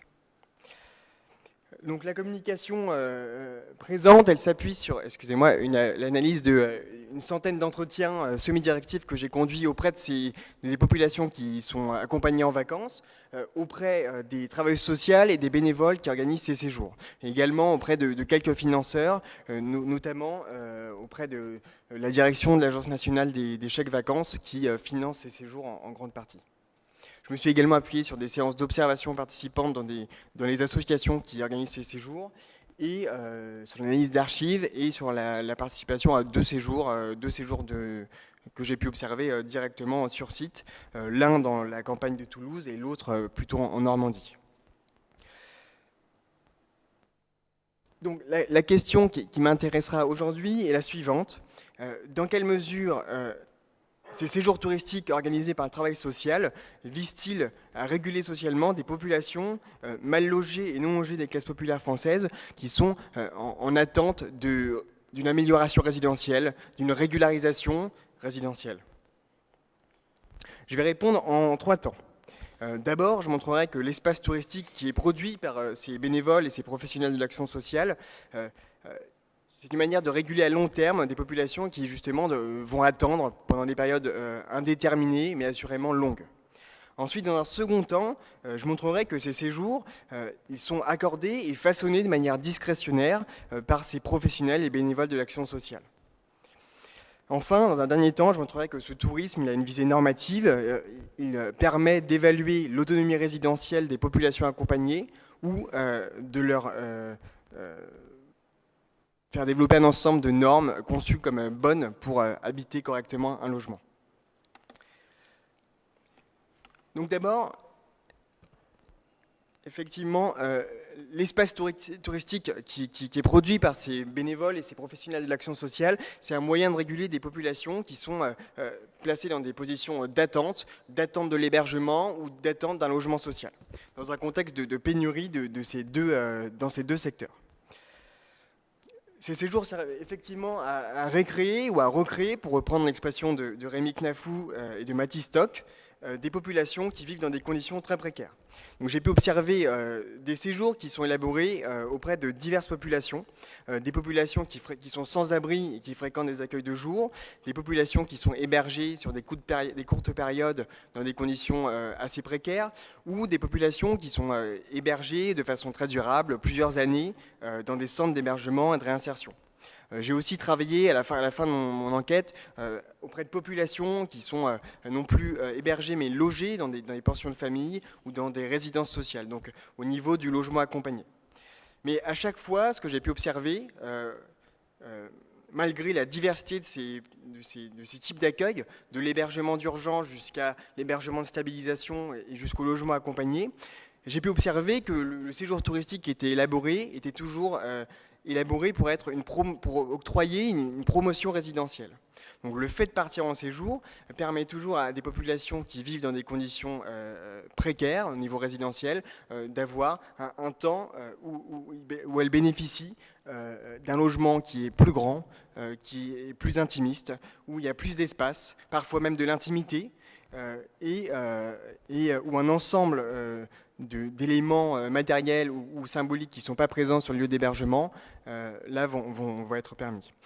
Je peux vous donner 2 exemples. Par exemple, un séjour a été organisé par un accueil de jour qui est situé au nord de Paris pour des personnes sans abri, donc qui au moment du séjour étaient donc non logées et habitaient soit des halls d'immeubles, soit des parkings, soit tout simplement la rue, par exemple. Eh bien, ce séjour il a été organisé dans une grande maison qui dispose d'un grand jardin proche de l'Atlantique. La qualité de l'hébergement, toutefois, a été critiquée par les populations qui étaient présentes, puisqu'elles n'octroyaient pas une intimité aux personnes qui étaient présentes sur le site. Les chambres devaient être partagées entre les touristes. Et ce partage a été critiqué sur place, j'ai pu l'observer, j'ai participé à ce séjour, pendant plusieurs heures d'ailleurs. Néanmoins, les entretiens individuels réalisés avec les participants révélaient que le temps du séjour avait été vécu comme un temps très appréciable, notamment parce que, même si la chambre était partagée, bien, on avait une chambre. On avait une chambre, on avait un jardin, un espace qui pendant 3 jours était accessible librement. Cela, si j'ai pu l'observer dans des accueils de jour, je l'ai également vu dans les centres d'hébergement, de réinsertion, où là, des familles vivent entre 1 an et 6 ans. Et à chaque fois, ce que j'ai vu, c'est que les séjours touristiques qui étaient organisés pour ces familles, individuellement cette fois-ci, eh bien, donnaient lieu à une augmentation de leur confort résidentiel.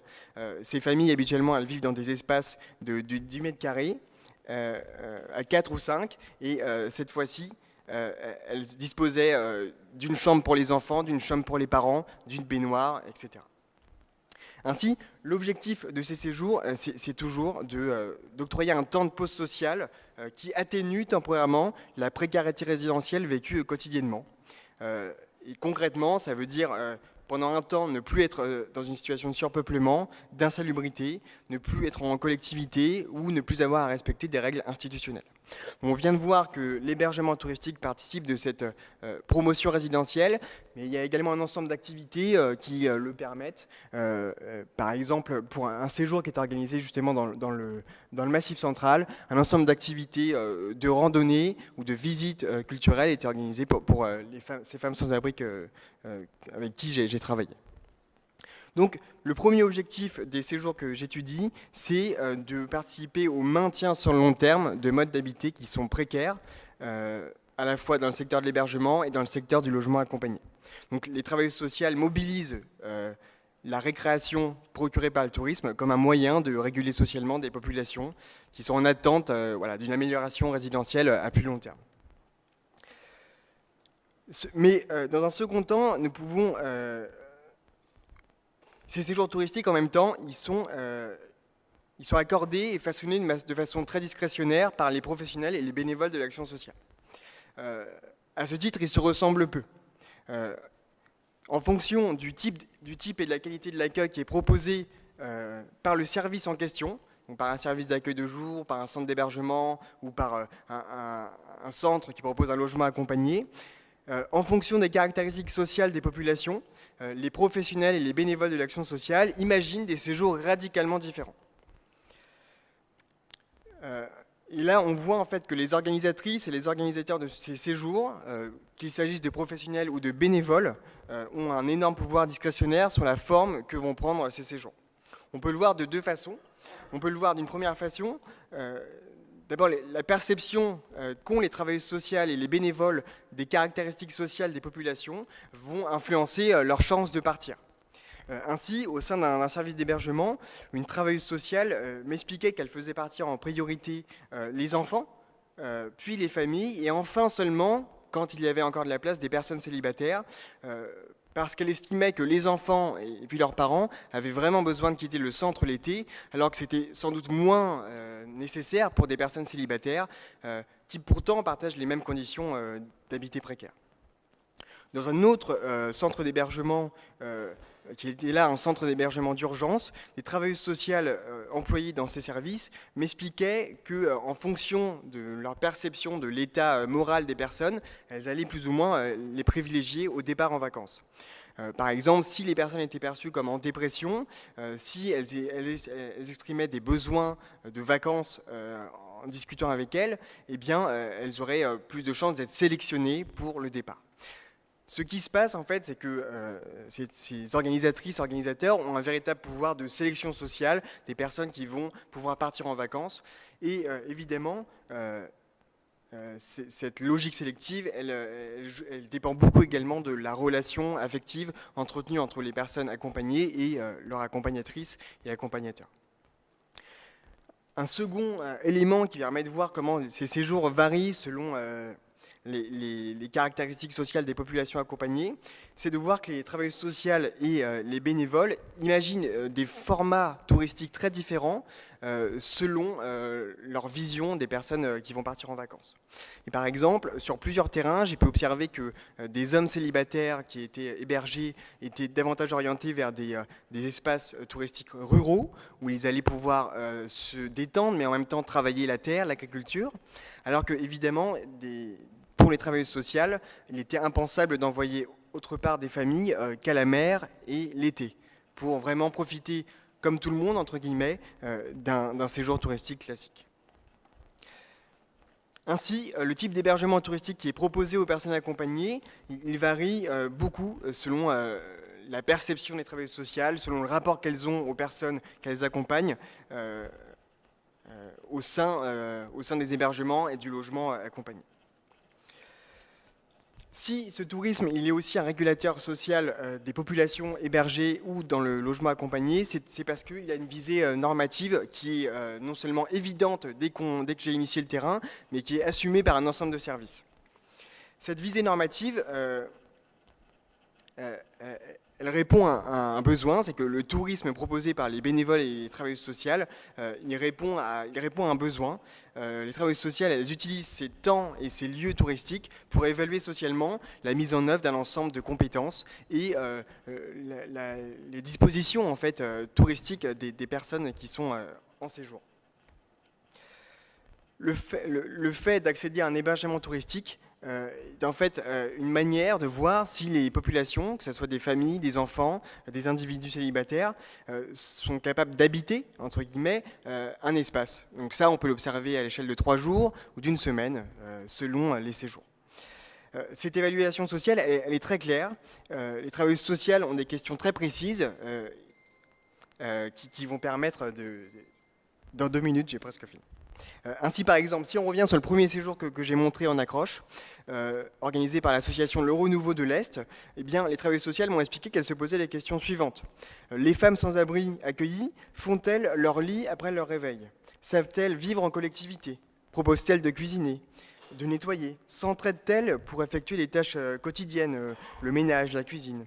Comment supportent-elles le fait de résider à l'intérieur d'un espace domestique, à la différence de ce qu'elles vivent au quotidien, parfois dans l'espace public? Quand elles ont des enfants, s'occupent-elles bien de leurs enfants? Comment font-elles? Ainsi, en fonction des travailleuses sociales interrogées, la réponse à ces questions eh bien, permettait d'orienter socialement ces femmes sans abri vers tel type d'hébergement ou vers peut-être un logement accompagné.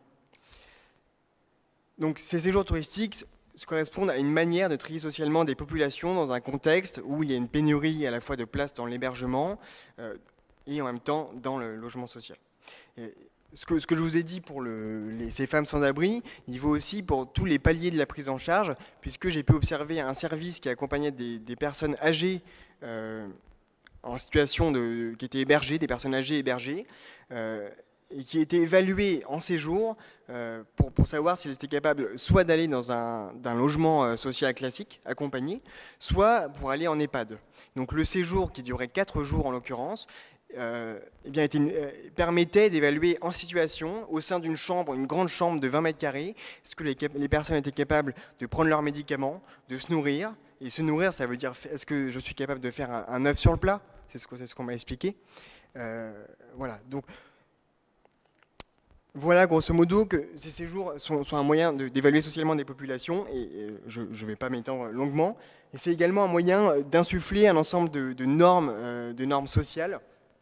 Et je voulais vous le montrer à travers ce planning que vous pouvez voir, qui dure une semaine, qui commence lundi et qui termine samedi. C'est le planning d'un séjour qui s'appelle un séjour de remobilisation par le sport, qui a été organisé en Normandie par une association qui s'appelle Par le logement, alors non, c'est Par le sport vers le relogement, et qui organise un séjour qui est extrêmement dense. Vous voyez que la journée commence à 7 heures. C'est une option, à 8 heures c'est obligatoire, et ça va jusqu'à 22 heures.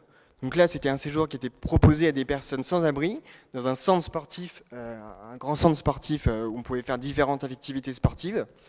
Et du matin au soir, les activités étaient régulées, parce que l'idée sous-jacente, c'était que la pratique du sport au quotidien était un moyen de réinsérer quelque part ces populations par le sport.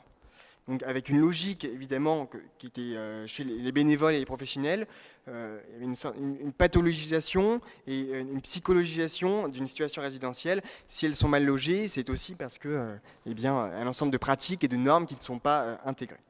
Donc je conclus, parce que j'ai dépassé le temps de 4 minutes 23 déjà. Ce que je voulais dire, c'est que la généralisation de cette pratique du départ en séjour de rupture pour des personnes non logées, mais aussi pour des personnes mal logées, s'explique par la précarité de l'accueil qui est proposé aujourd'hui dans les centres d'hébergement, mais également au niveau du logement accompagné. La pénurie de places qui sont disponibles dans le logement social et dans le secteur de l'hébergement, elle est la cause d'un allongement des trajectoires de précarité résidentielle en France, mais plus largement en Europe. Et le tourisme qui est ici proposé aux fractions paupérisées des classes populaires, il sert à réguler socialement des populations qui sont en attente d'une amélioration résidentielle, mais aussi administrative et professionnelle. Donc leur accorder un espace de récréation, tout en les observant mettre en pratique des normes et des compétences sociales, c'est une manière de les trier et de les faire attendre, grosso modo. Merci beaucoup.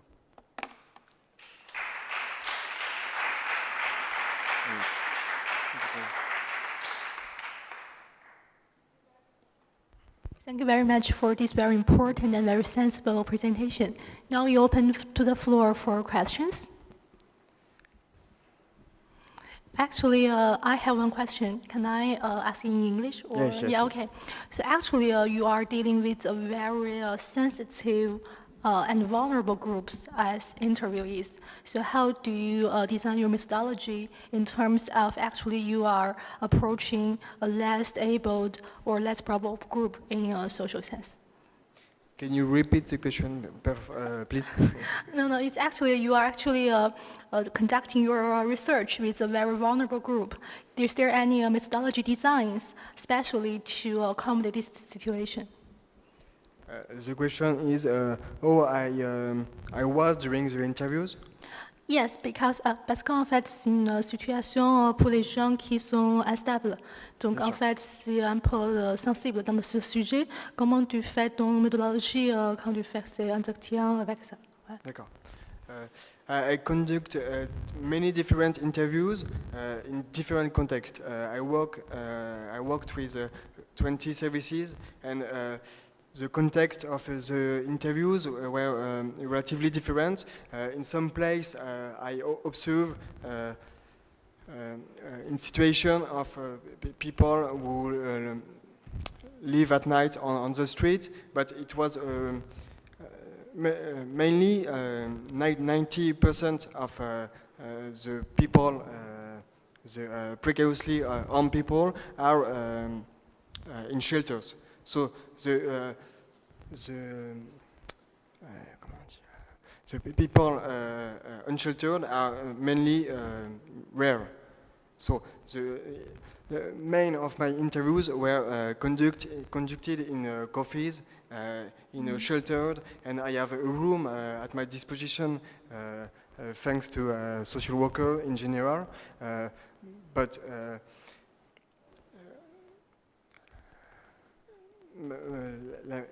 the majority of my interviews were in context stable, and the people were it was not so the context of urgence were not so visible. Okay, thank you so much. I think it's very important work. Yeah. Okay. Any other questions? Yeah, thank you.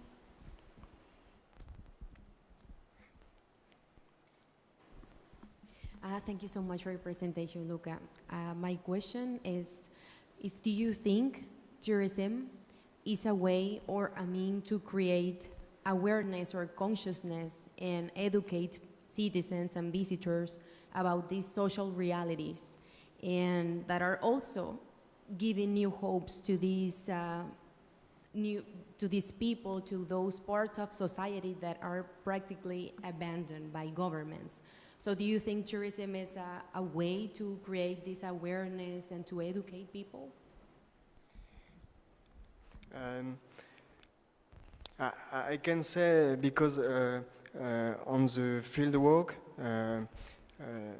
generally the people were conducted in touristic places weren't visible. So when you are in Girona, maybe there is a touristic trip conducted by associations, but you don't know if the people are poor or sheltered. And in reality, the place where the tourist, the poor tourism I work with stays, are hotel and Airbnb, and the social workers booked the trips like they book their own trips. So there is the trips that I work on are invisible to main people. You can say if they are associative or not in reality. And the second part of your question, when I start my research, I was mainly pessimistic, and I'm still are, but I have changed a bit.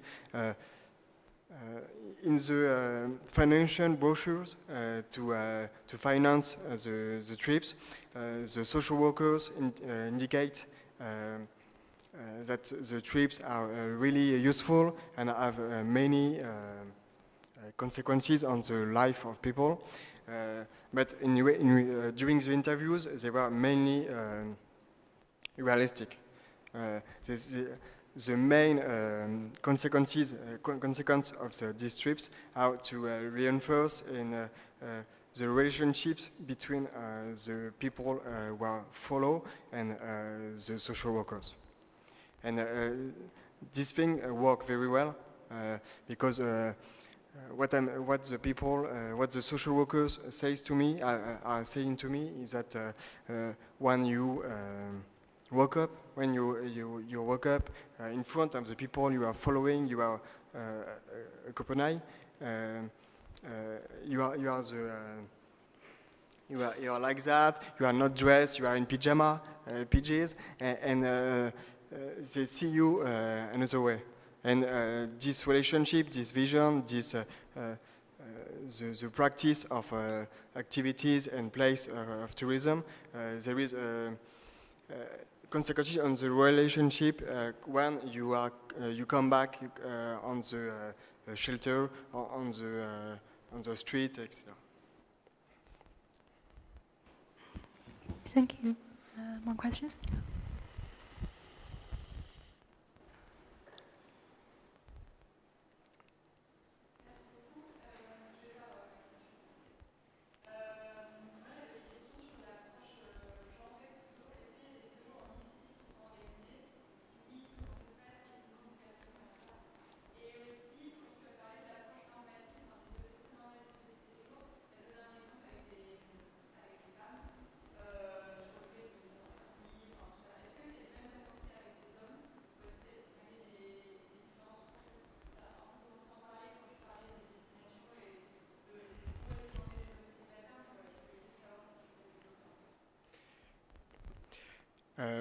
D'abord, la première question, est-ce qu'il y a des séjours mixtes et non mixtes? La plupart des séjours collectifs, moi j'étudie différents types de séjours, il y a grosso modo des séjours individuels qui sont soit qui concernent une personne, soit individuels parce qu'ils concernent une famille. Et j'étudie aussi des séjours collectifs. Donc, dans les séjours collectifs dont tu parles, j'ai pu observer majoritairement des séjours mixtes. Là c'est vrai que c'est un peu, c'est pas biaisé, mais c'est plutôt que j'ai choisi comme exemple une association qui travaille uniquement avec des femmes et qui revendique le fait de travailler uniquement avec des femmes parce qu'elles seraient davantage marginalisées. Et il y a toute une rhétorique discursive qui est mise en avant par cette association-là, le Renouveau vient de l'Est. Donc en général, je dirais que la majorité des séjours collectifs sont mixtes. Je dirais que ça dépend beaucoup des centres, des associations que j'ai étudiées. Des associations, plutôt des services d'hébergement où la mixité est quasiment impossible parce que, elle est rare parce qu'il y a 90% d'hommes dans le centre, si ce n'est 100%. Dans ce cas-là, la question ne se pose pas. Mais dans les centres où il y a une mixité relative des chambrées, qu'elles soient individuelles ou qu'elles soient partagées, les séjours sont mixtes. C'est assez rare j'ai travaillé cette question justement la sélection genrée des séjours. Grosso modo, la question se pose quand justement le séjour est conçu comme non mixte. Il y a des séjours qui sont conçus comme ça. Par exemple, le séjour où j'ai pu participer, que j'ai pu observer à Toulouse, propose des séjours mixtes à des personnes en demande d'asile à Toulouse. Mais en même temps, il veille à ce qu'au moins une partie des séjours soit non mixte pour discuter particulièrement des droits des femmes en France. Et le séjour est un moyen de discuter des droits des femmes en France, à la différence du droit des femmes dans les pays d'origine des personnes en demande d'asile. Donc il y a des séjours qui sont spécialement conçus pour transmettre des normes à des hommes ou à des femmes. Et la façon d'aborder ces questions ne sera pas la même si le séjour est non mixte ou mixte. Après, la question de la normativité des séjours, effectivement, j'ai pu observer ce que tu avances. Les attentes en termes d'autonomie résidentielle ne sont pas du tout similaires envers les femmes qui sont hébergées ou logées et envers des hommes. Et ça, effectivement, je l'ai retrouvé. C'est d'autant plus vrai que la majorité des familles sont en fait des familles monoparentales féminines et que l'observation de la parentalité est donc toujours l'observation en fait, d'une maternité. Et donc, effectivement, les parentalités que j'ai pu observer, c'est toujours en fait, des femmes qui sont observées en train d'éduquer leurs enfants, de jouer avec leurs enfants, de s'occuper d'eux. Donc, j'irais plutôt dans le sens que tu énonces. Okay, thank you very much, Luca, for this very wonderful presentation. And let's move to the next presentation. Let's invite Marta Salvador Mela. Her presenting will be Instagram's role in shaping tourist imaginary and experiences, a case study of volunteerism. Her work is with her colleagues Estela Marina Roy and Jordi Arcos Pumarola from CETT Barcelona School of Tourism, Hospitality and Gastronomy, University of Lleida. Welcome. Good morning, everyone, and thank you all for being here, for attending this last session. I know it's a big effort. So I'm going to present myself. I'm Marta Salvador. I come from SED University of Barcelona. I'm actually in my late stages of my PhD. As I submitted in July, so I'm just waiting for the Viva, so I hope this could be like a good short practice of the Viva. My supervisors are Estela Marini and Jordi Arcos Pumarola, and together with them, we've been working in this case study, as you can read, entitled Volunteer Tourism, Volunteerism. So we keep talking about volunteers, but in a different way.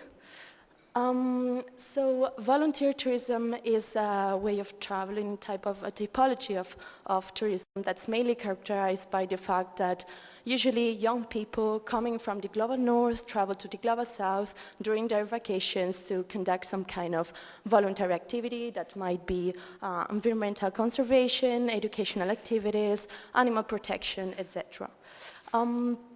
It's a very largely studied phenomenon. It started around the 70s, the 80s, and then it has increased in popularity of the last decades. And scholars have also been interested into analyzing either the motivations of volunteers, positive, negative impacts of this phenomenon.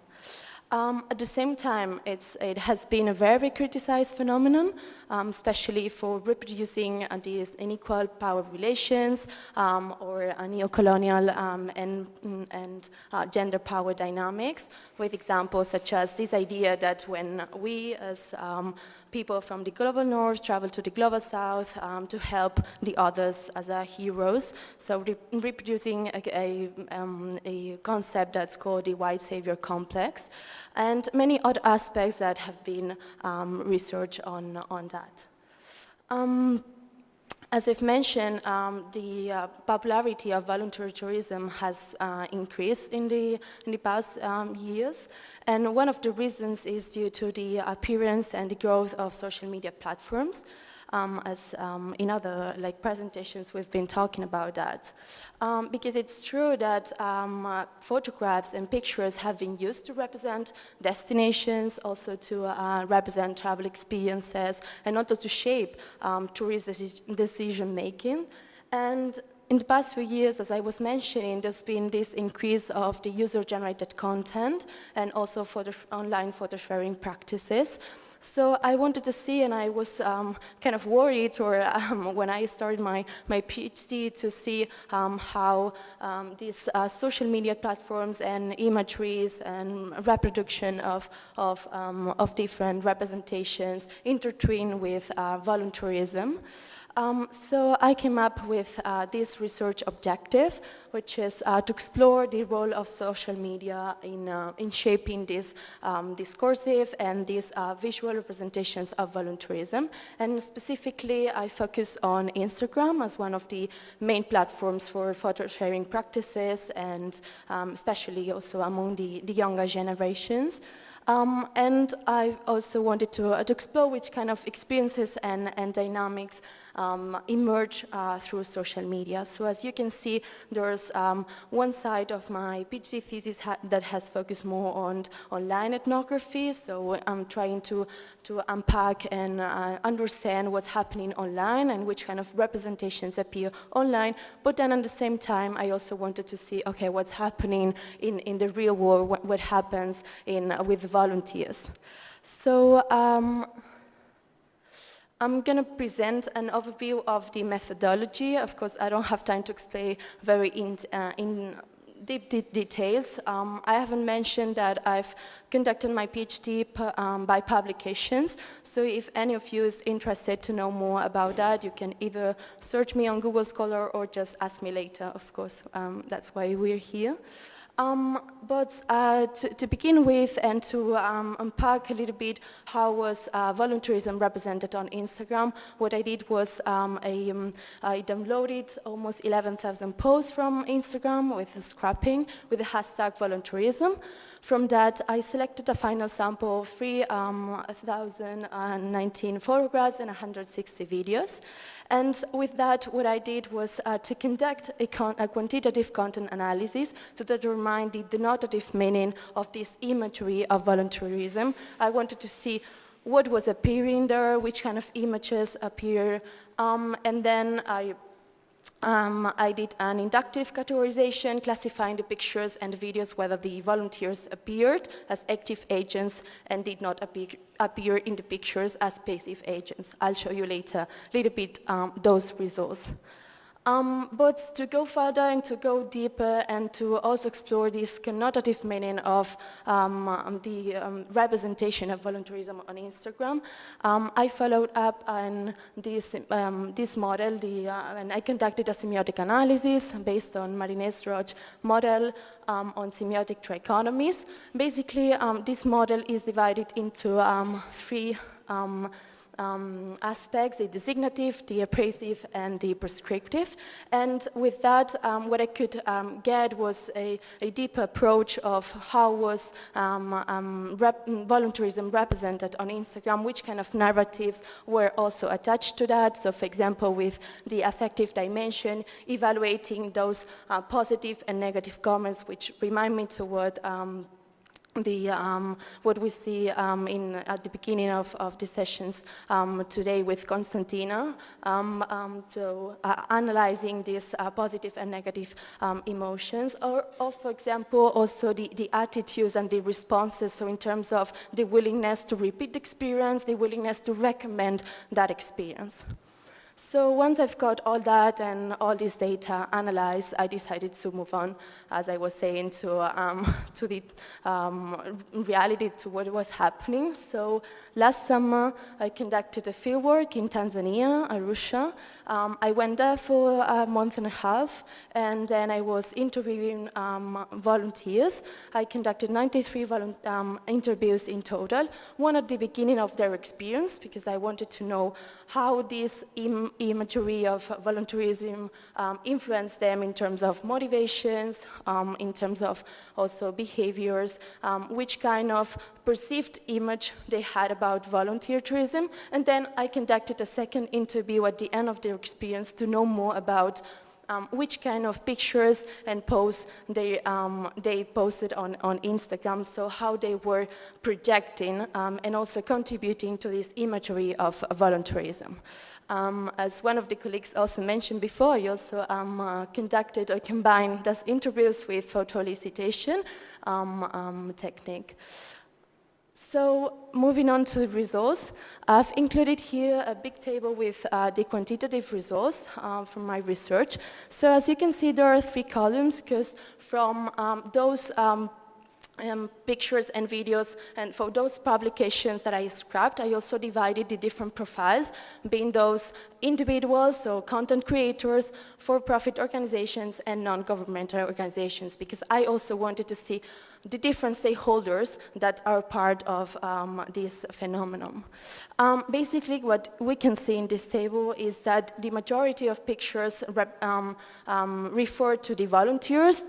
They are the ones who are the protagonists of this phenomenon, specifically doing activities or in groups all together. Those posts are mostly located in the Global South as one of the main characteristics of volunteerism, as I mentioned before. And they carry on, or they highlight a very positive narrative. So although this phenomenon has been very criticized by the literature, it's true that what appears on Instagram is very positive with adjectives like love, like, hug, so different aspects that make you think about volunteerism as a very, very positive experience, with, of course, my shape, then the expectations and the motivations and the behaviors of volunteers. And that's what I wanted to know with the interviews.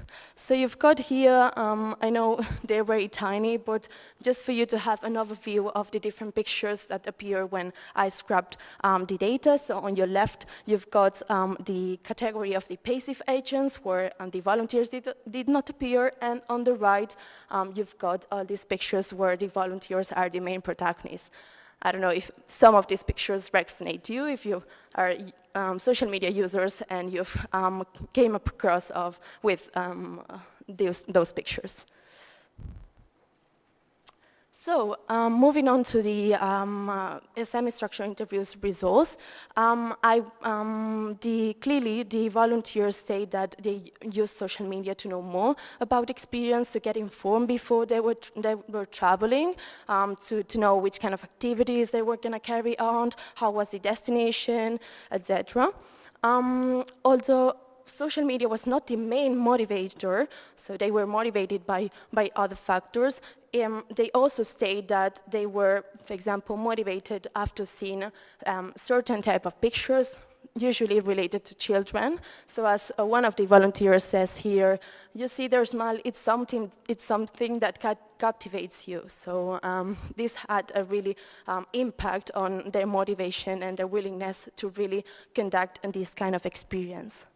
And then once they finished the experience, I interviewed them again, as I mentioned, and then I was curious about which kind of pictures and which kind of videos and how they were representing their own experience. So in this case, I could compare the projected image, which at the beginning of their experience, they were telling me that all this imagery was mostly related to the humanitarian aspects of volunteerism, while after the second interview, what I could see is that there was a kind of a movement to highlight more the leisure time, what's more related to traveling. So adding this hedonist and this leisure aspect to how this phenomenon is projected on Instagram.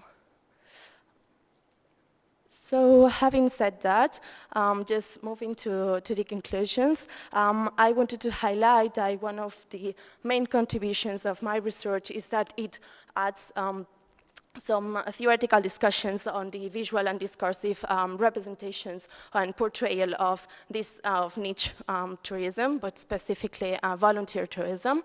And also it gives a broader understanding of the use of social media and user-generated content in tourist perceptions and behaviors, so how this really might have an impact on the motivations and behaviors. And also through the semiotic analysis, I could add this framework to examine the user-generated content in this type of tourism.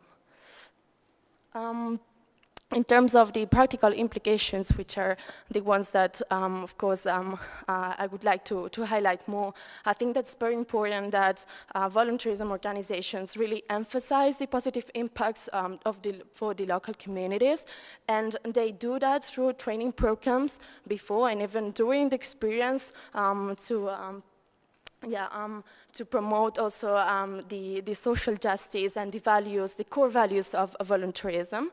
And also seeing the different representations and the different issues that also were highlighted by the volunteers, like I'm not going to post a picture of a kid, or I'm not comfortable by posting a picture in a hotel and then later about the project. So all these kind of issues of how should I represent this experience.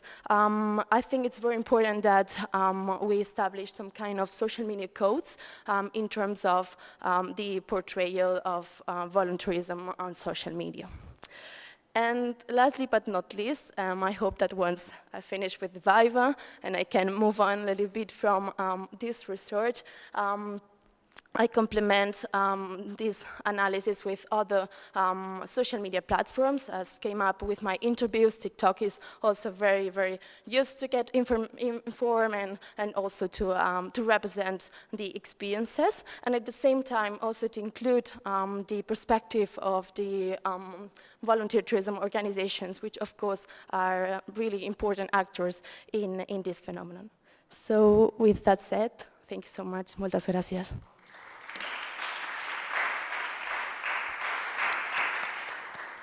Thank you very much, Marta. It's a very on-time study and very good timing too. Thank you very much. Now we open to the floor. Yes. Hi, thanks for your presentation.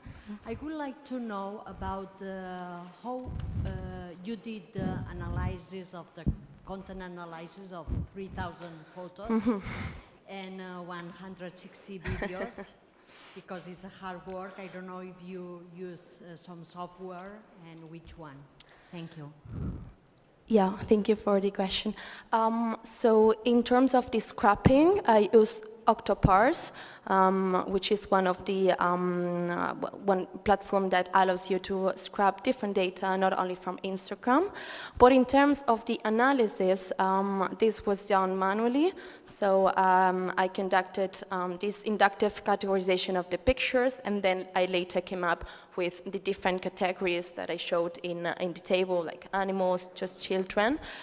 This was done by myself, and then later it was revised collaboratively with my supervisors. So we employed what's called the intercoder reliability, where we discussed some of the pictures that we were not sure where to categorize, but in this case, I didn't use neither AI or another software that was done 3 years ago. So I was also starting to know more about ethnography, and well, let's see if in the future I can apply another software for that analysis. Yeah. Thank you for your presentation. I have a question on your photo elicitation methods. Yeah. How did you use it, and did you use it to like a support in the interview, or did you ask your interviewers or interviewed people to take some photos? How did you? Yeah, thank you for asking that. I love to explain that. I did both. So for the first interview, I selected 6 images that actually they came up from that table. So I selected the 6 most. So I selected 6 images from the most repeated categories. And I showed them the pictures and asked them about that. I was mainly asking them about which of those pictures do you relate more with volunteerism, which appear more on social media, which were you surprised to see here. So I was trying to explore which was the imagery through the pictures that they had about volunteerism. Yeah. And then I use other pictures to ask them about some issues more related to certain complex aspects of volunteerism. But then for the second interview, I asked them to show me which was the picture that represented the most their experience, so from their phone. They did not send it to me. It was just like, so I don't have that content now because it's anonymous. And I also asked them to show me which was the picture that they posted on Instagram, which represented most their experience. So I actually asked the same questions that I asked in the first interview, but for the second interview, I asked them to provide me the pictures. But they didn't know that I was going to ask that, because I've read that in other cases, the participants already know that they have to take pictures. In that case, I just asked them, if you have uploaded and posted some Instagram stories, could you share which represents the most, which do you think it's not that adequate, etc., etc. So that's what I did, yeah. Thank you, Marta, and also thank you for the questions. Now we can move to our next, also the same about social media. And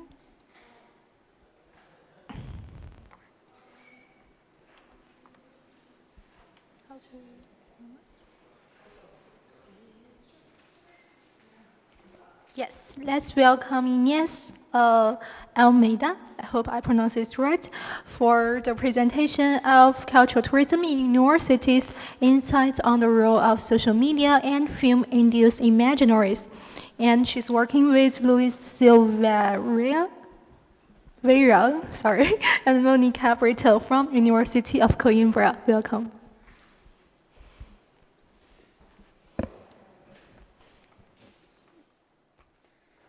Okay.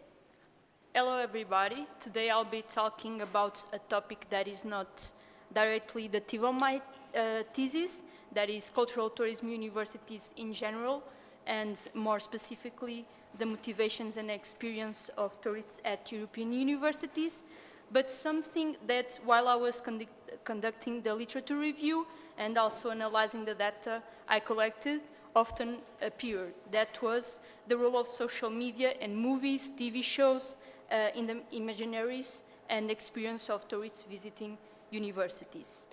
So what I bring today, it's not properly a structured empirical research, but a reflection that I did with my colleagues, Professor Luis Silveira and Professor Monica Brito, that hopefully might lead to further research. I will mostly read so that I don't pass my time. I know that is the last session and we are all tired, and if I just go on, I will give too many examples. So in terms of methodology, we have an exploratory approach, really a preliminary phase. with the collection of data from secondary sources, like previous scientific publications, press news, reports, and other, and complemented by some of the results that emerged from the tourist service I conducted with the visitors of Trinity College Dublin in Ireland, the University of Cambridge at the United Kingdom, and University of Coimbra in Portugal in 2022. We had around 900 valid questionnaires. Okay. Concerning the theoretical larger context, screen-induced tourism has been gaining momentum and becoming a strategic element for the image and attractiveness of some destinations. Just to give you an example, Visit Britain sponsored a study that shows that in 2023, 7 in 10 visitors of the destination have been to a film or TV location, and 9 in 10 potential visitors would be interested in visiting film or TV locations. So it's a huge market for some destinations.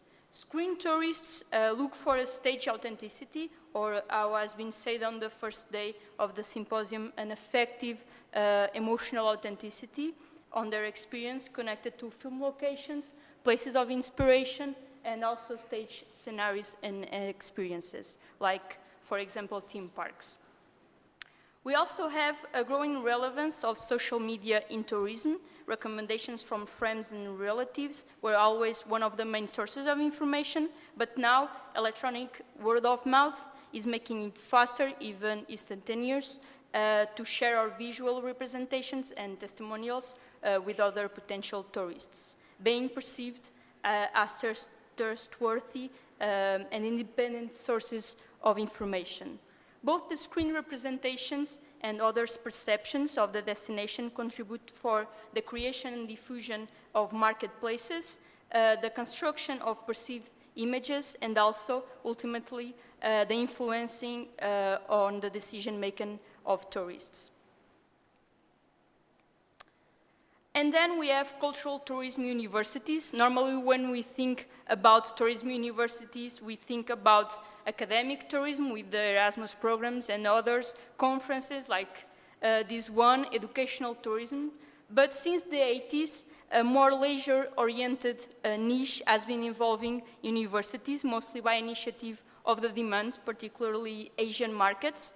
And the most usual activities are guided and self-guided tours of the campus, just to appreciate the landscape, visiting museums and art galleries, and also to participate in academic ceremonies.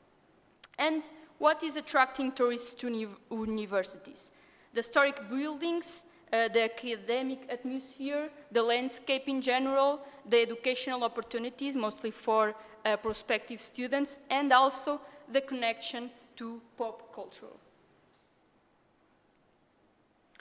So, for some decades, there have been screen representations of real and fictional universities. We see more or less veridic portraits of academic life in movies, TV shows, and more recently in YouTube vlogs and Instagram and TikTok student profiles.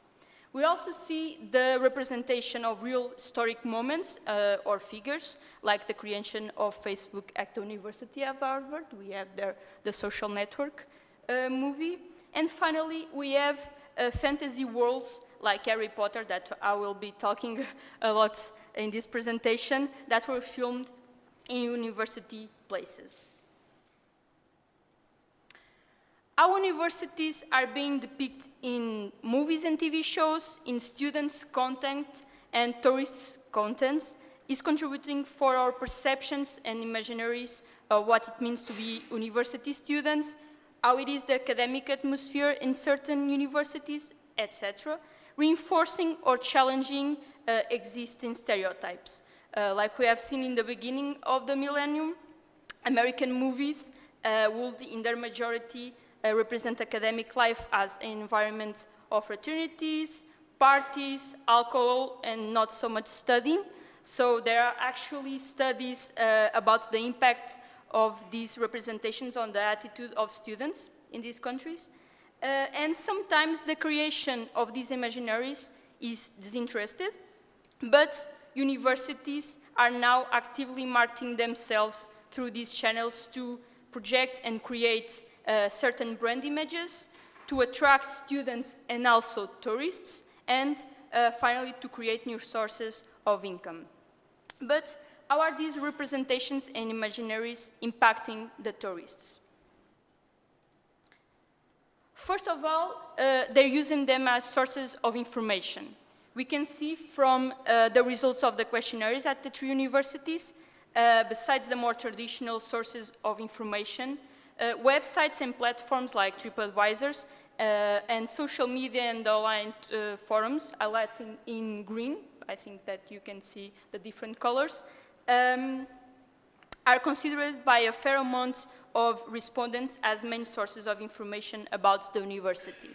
Also in blue, at the end, we can see the influence of pop culture at Trinity College Dublin and of influencers and travel vloggers at the University of Cambridge that are gaining space as sources of information. As I said before, these are envisioned as independent sources of information, and in fact, literature shows that tourism universities is growing in certain areas, much by influence of the information shared on social media. Tourists are instigating others to visit universities and even influencing their behavior on campus through what they're sharing on their social media platforms.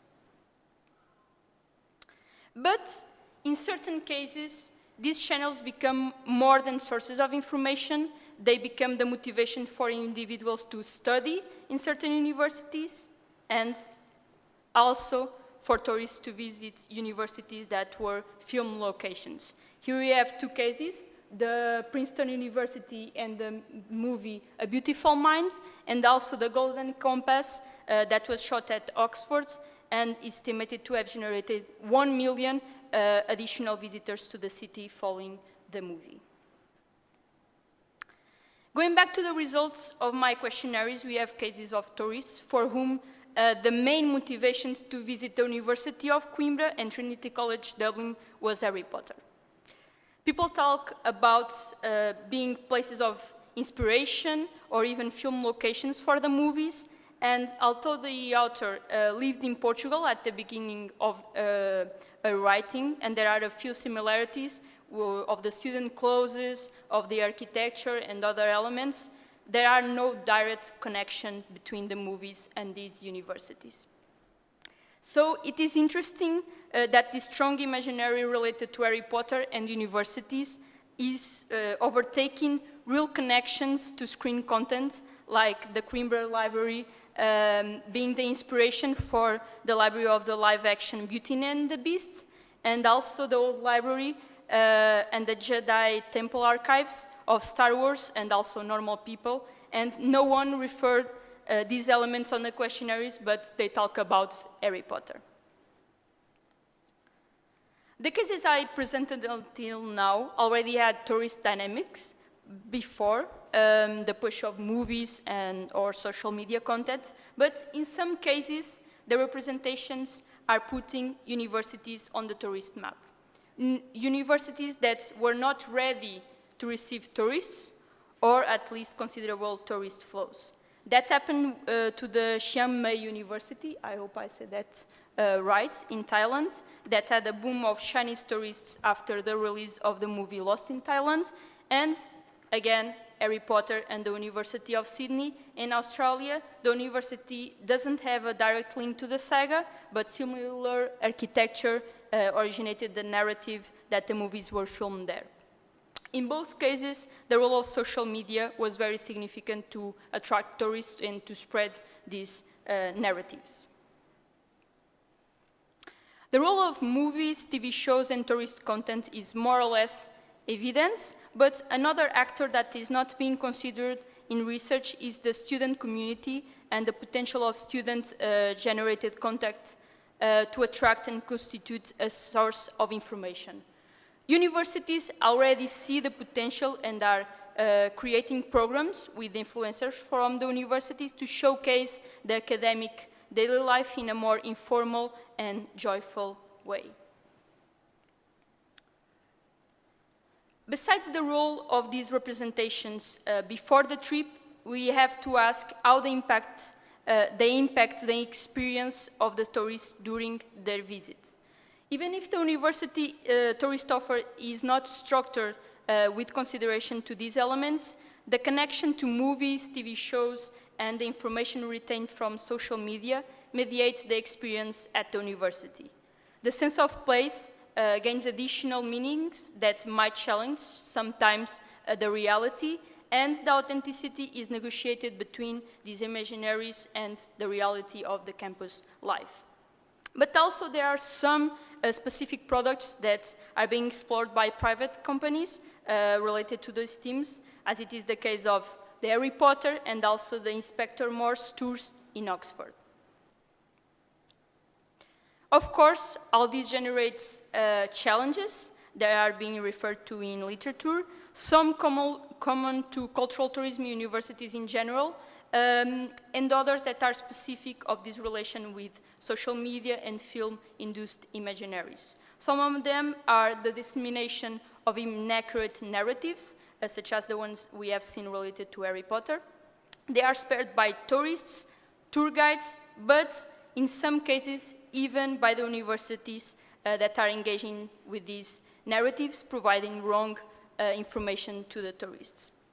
And another issue is the disruption on campus and inappropriate behavior from tourists. In the case of the movie Lost in Thailand, tourists were replicating inappropriate behavior from the characters of the movie at the campus, and there are also testimonials of tourists entering and attending lectures and other problems that emerge.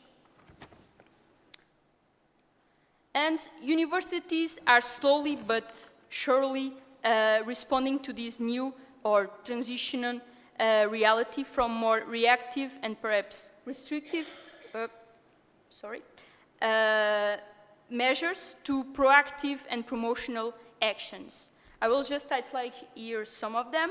The inclusion of elements on the institutional tourist discourses and experiences. Maybe universities are not creating specific products like they are already doing with literary heritage, but these narratives and representations are included as curiosities in campus guided tours, for example, or the institution is adding physical, symbolic elements on campus. Also, promotional efforts, such as the partnerships that I was telling about with the students, also paid advertisements and news. Trinity College Dublin did that with the premise of stay at the campus of normal people to promote their accommodation service, for example. And finally, a lot of universities are investing in this idea of filming on campus and creating departments or offices for that. This way the university can control which narratives are being disseminated, when and where filming takes place on campus, and still earn money with that, so it's a win-win situation. To conclude, I draft a simple framework that resumes the main ideas of this presentation.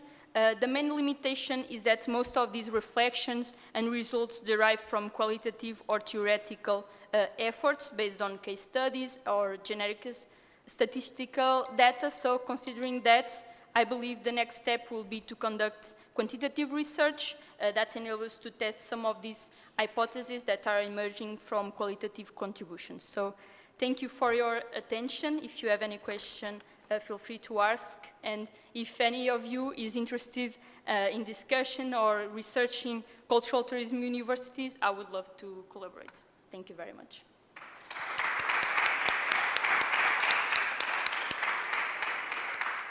Thank you very much, Ines. Actually, I personally resonate with your study because I'm a huge Harry Potter fan. Any question from the floor? Yeah.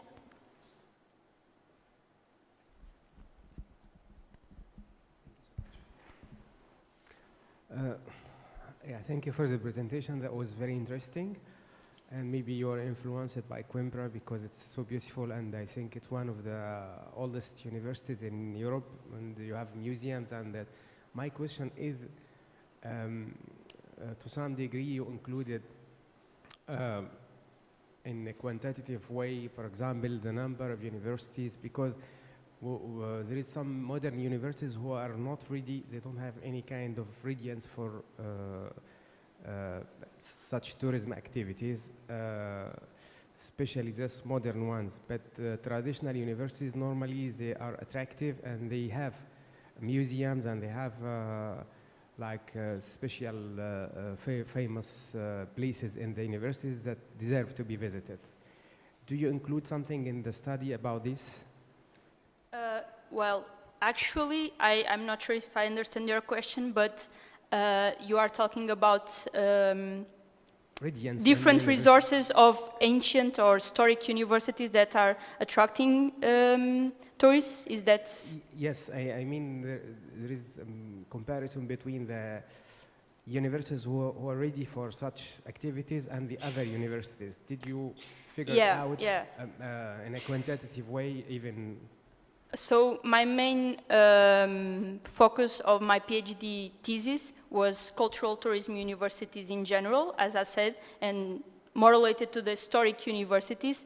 And we could see that these ancient universities, and actually my results from the PhD thesis, I had 3 ancient universities. 2 of them are one University of Coimbra and the University of Cambridge are both one of the most ancient universities in Europe and in the world, at least as official institutions. And Trinity College is as well from the 16th century, so it's also ancient. And the major motivation to visit these universities was the historic buildings. So when we look at modern ones, I think that is not so much the cultural and the heritage aspect that is attracting tourists, is more, for example, in the United States, most universities are from, most no, but the ancient ones are from the 18th century, more or less, and they are using more the campus tour about the academic life and not so much this historic element. Then we have other types of tourism in universities, events tourism, scientific tourism, educational tourism, so we can go for a lot of elements in tourism universities. I'm not sure if I answered your question. Yeah. Any other questions? Okay. Thank you, Ines. Thank you very much for the very intellectual input. And let's welcome our last speaker, Stephanie Duley Borges-Duran. And for a very interesting topic we saved to the end, the impact of user-generated content on tourism at heritage sites, video and analytics of TikTok, UGC, and perception of Generation Z from University of Leida. Thank you very much. Good morning. Good morning, everyone. Almost like afternoon. Well, my name is Stephanie Borges. I'm a PhD. I'm initiating my second year of a PhD. And today I want to present my research titled The Impact of TikTok User-Generating Content on Gen Z Perceptions on the World Heritage Sites. And specifically with video analytics approach. Okay, so to begin, cultural and heritage tourism is one of the most significant global sectors, but it's also experiencing profound mutations in practices and representations, as we are talking about these days. This mutation is driven by digitalization, global crisis, and especially social media. Tourists today no longer rely on brochures, guidebooks, or even official campaigns. They increasingly are shaping their imaginaries through platforms, social media, in this specific topic, TikTok. So for Generation Z, the first digital native generation, TikTok has become a key tool for discovering, imagining, and also deciding where to travel. So yeah, and these topics I'm trying to just connect, as I just pointed here. This is just 3 topics. Okay, so moving on, literature review. I want to focus also these things, user-generated content, as UGC also, lies at the center of these transformations. So it is perceived, this user-generated content, as a trustworthy and authentic, and therefore has a stronger influence than traditional advertising. As Ines mentioned before, electronic word of mouth is now driver tourism flows and creating opportunities, but also challenges for destination marketing organizations. This represents a clear mutation in tourism discourses, as, for example, the power to represent destination is shifting from institutions to ordinary users. Also, emerging trends like influence of video content. There is another major shift from static photos to short-form videos.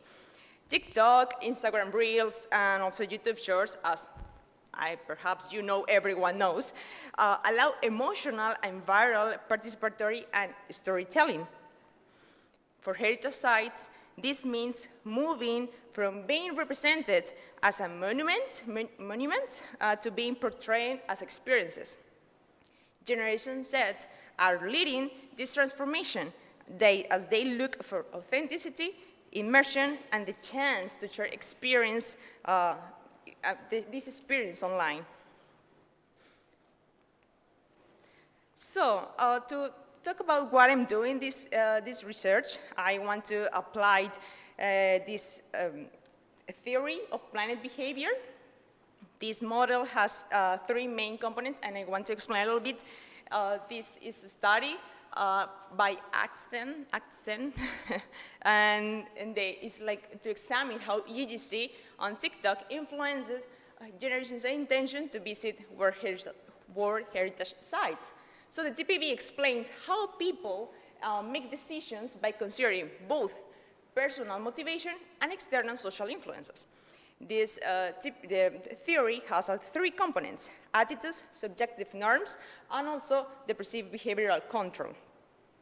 For this, in my case, for example, attitudes, whether Generation Z finds visiting a World Heritage Site could be also positively or negatively, and appealing of worthwhile after watching TikTok videos. For example, for subjective norms, TikTok trends and viral challenges can make visiting these sites seem socially expected or valued. And also perceived behavioral control could be, for example, on TikTok, practical videos like budget travel trips, tips, costs, directions can increase Gen Z confidence and, planning this visit. Together, these 3 components shape behavioral intention. Here, the intention to visit a UNESCO World Heritage Site after being exposed to TikTok content. Well, moving on the research gap, despite the rapid increase, a rapid rise of TikTok, most research has focused on Instagram, as we listen with Martha's presentation and other ones, or photo-based content. TikTok viral short-form video dynamics are still understudied in tourist research. There's increasingly, but it's understudied. So, based on the framework and the theory that I talked before, and also the gap, my research addresses these 2 questions. So, what types of TikTok content influence Generation Z motivation to visit UNESCO World Heritage Site? And also, how do user-generated content or brand-generated content differ in terms of narrative style, emotional tone, and engagement? So my aim is to analyze TikTok UGC, how this UGC in TikTok influences Generation Z, and also compare this user-generated and brand-generated, and what is the difference between them, and what is they are more influential.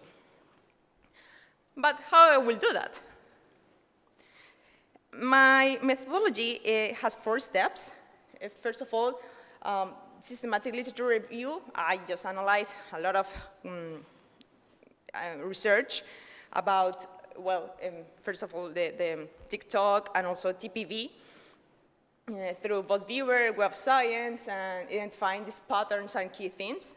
Also with data extraction, using tools to collect TikTok videos. I right now have almost more than 900 videos downloaded, and also only in English. Targeting hashtags like Sagrada Familia, and also DMO-specific hashtags like Visit Barcelona, or Barcelona Tourism, but specifically Visit Barcelona. Also, content analysis, measuring engagement metrics, like as a likes, shares, comments, and also identifying themes and content types. And finally, sentiment and emotional analysis. I'm sorry, I just jumped for another thing, and my case study for sure is Sagrada Familia, as you well know. Why Sagrada Familia? The case study of Sagrada Familia in Barcelona, and I just remember what Professor Maria said about there is the first church built by or for tourists. I really like that mention. So it's designed by Antoni Gaudí, and it's listed by UNESCO World Heritage Site with all of their architects by him. It is both a sacred religious space and a major tourist attraction, making it a powerful example of a duality of heritage in this case. It also has a very strong digital presence, which makes it ideal for analyzing how TikTok content shapes perception and narratives. So this is why I just want to mention about the methodology. And also, I want to focus also in sentiment and emotional analysis using these kind of tools like Cage Coder for text content analysis and creating co-occurrence networks. I also want to use, we want as a team with my supervisors, tools with artificial intelligence, like these kind of things can help us to also look for this sentiment and emotional analysis, going a little bit further. So, what about the expected results? As I mentioned before, I'm in the second year, I'm just starting my second year, but we have this kind of expected results right now based on existing research or preliminary analysis. So UGC, first of all, has strongly influenced than official campaigns because authenticity resonates with Gen Z. Furthermore, viral TikTok trends increase visibility and reshape tourist flows. And finally, however, this visibility can lead to over-tourism and a potential loss of authenticity in representation. So therefore, I consider TikTok, or in general, social media, is both an opportunity and a management challenge for heritage sites. Moving on, contributions or discussion, as I said before, well, how heritage sites can use UGC to increase this engagement, and the importance of balancing authenticity with promotional content, and addressing the challenges, as I said before, of over-tourism and site conservation through digital strategies. And I want also to say, like, the insights expand theoretical models of digital tourism, as with TPV, analytics' new approach to analyzing videos with UGC in heritage tourism, and these strategies to apply for DMOs, actionable insights for heritage site marketers. Finally, to conclude, tourism today is marked by rapid and profound mutations in practices in the ways like destinations are represented. TikTok user-generating content are the center of these changes, especially for Generation Z. It reshapes not only how heritage are promoted, but also how they are imagined, experienced, and even managed. And by understanding these dynamics, we can better respond to both the opportunities and challenges for heritage tourism in the digital age. So thank you very much for your attention. I look forward for your questions and also for this opportunity to be here. Thank you so much.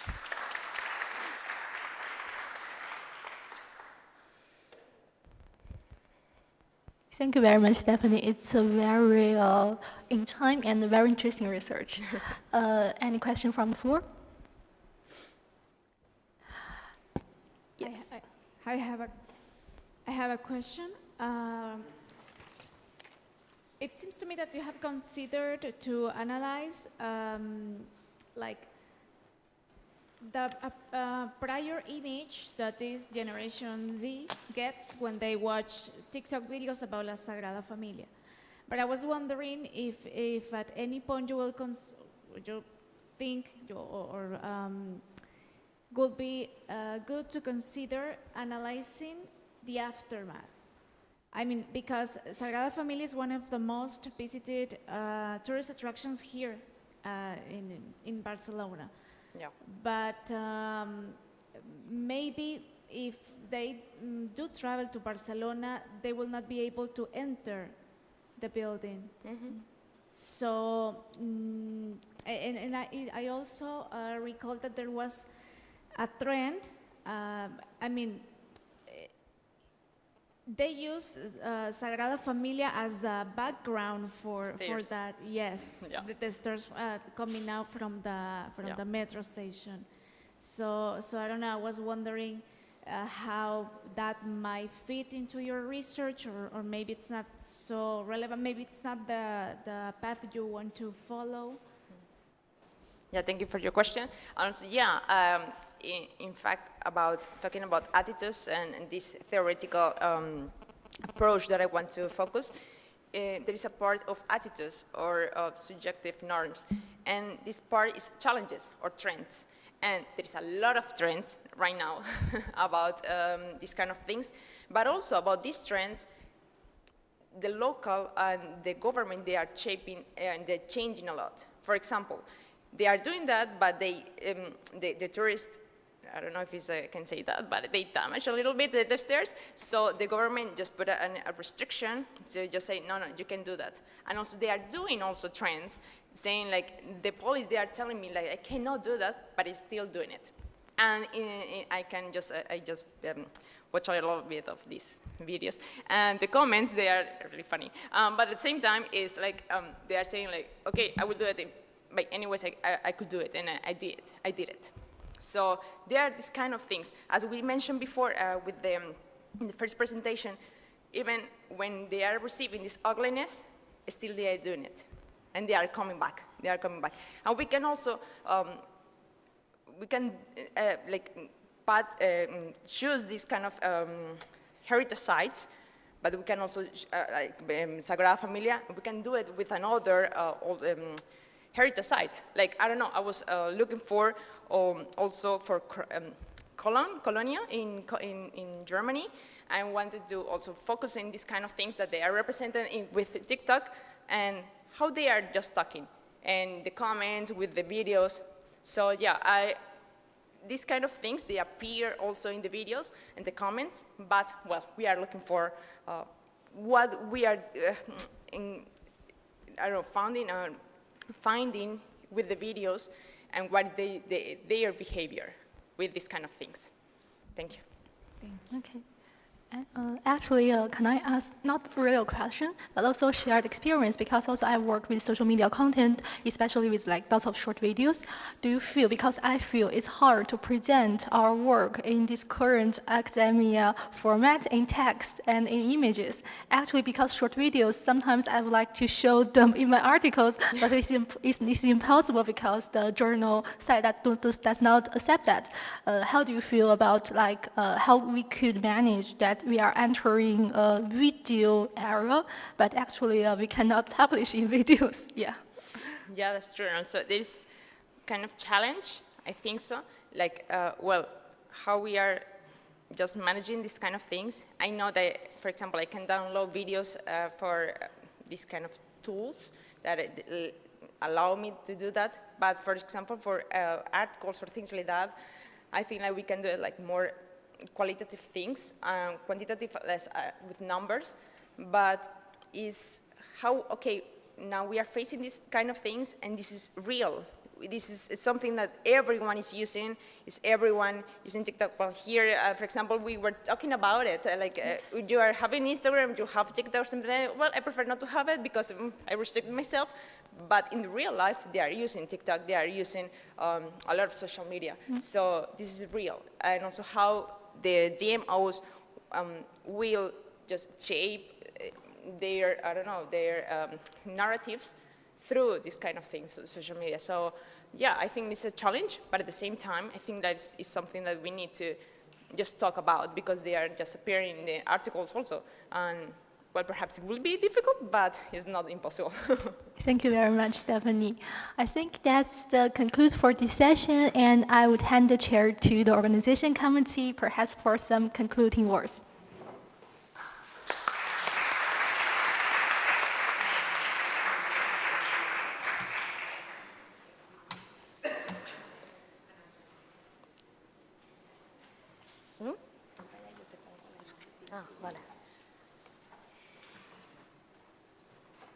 Well, so this is the end.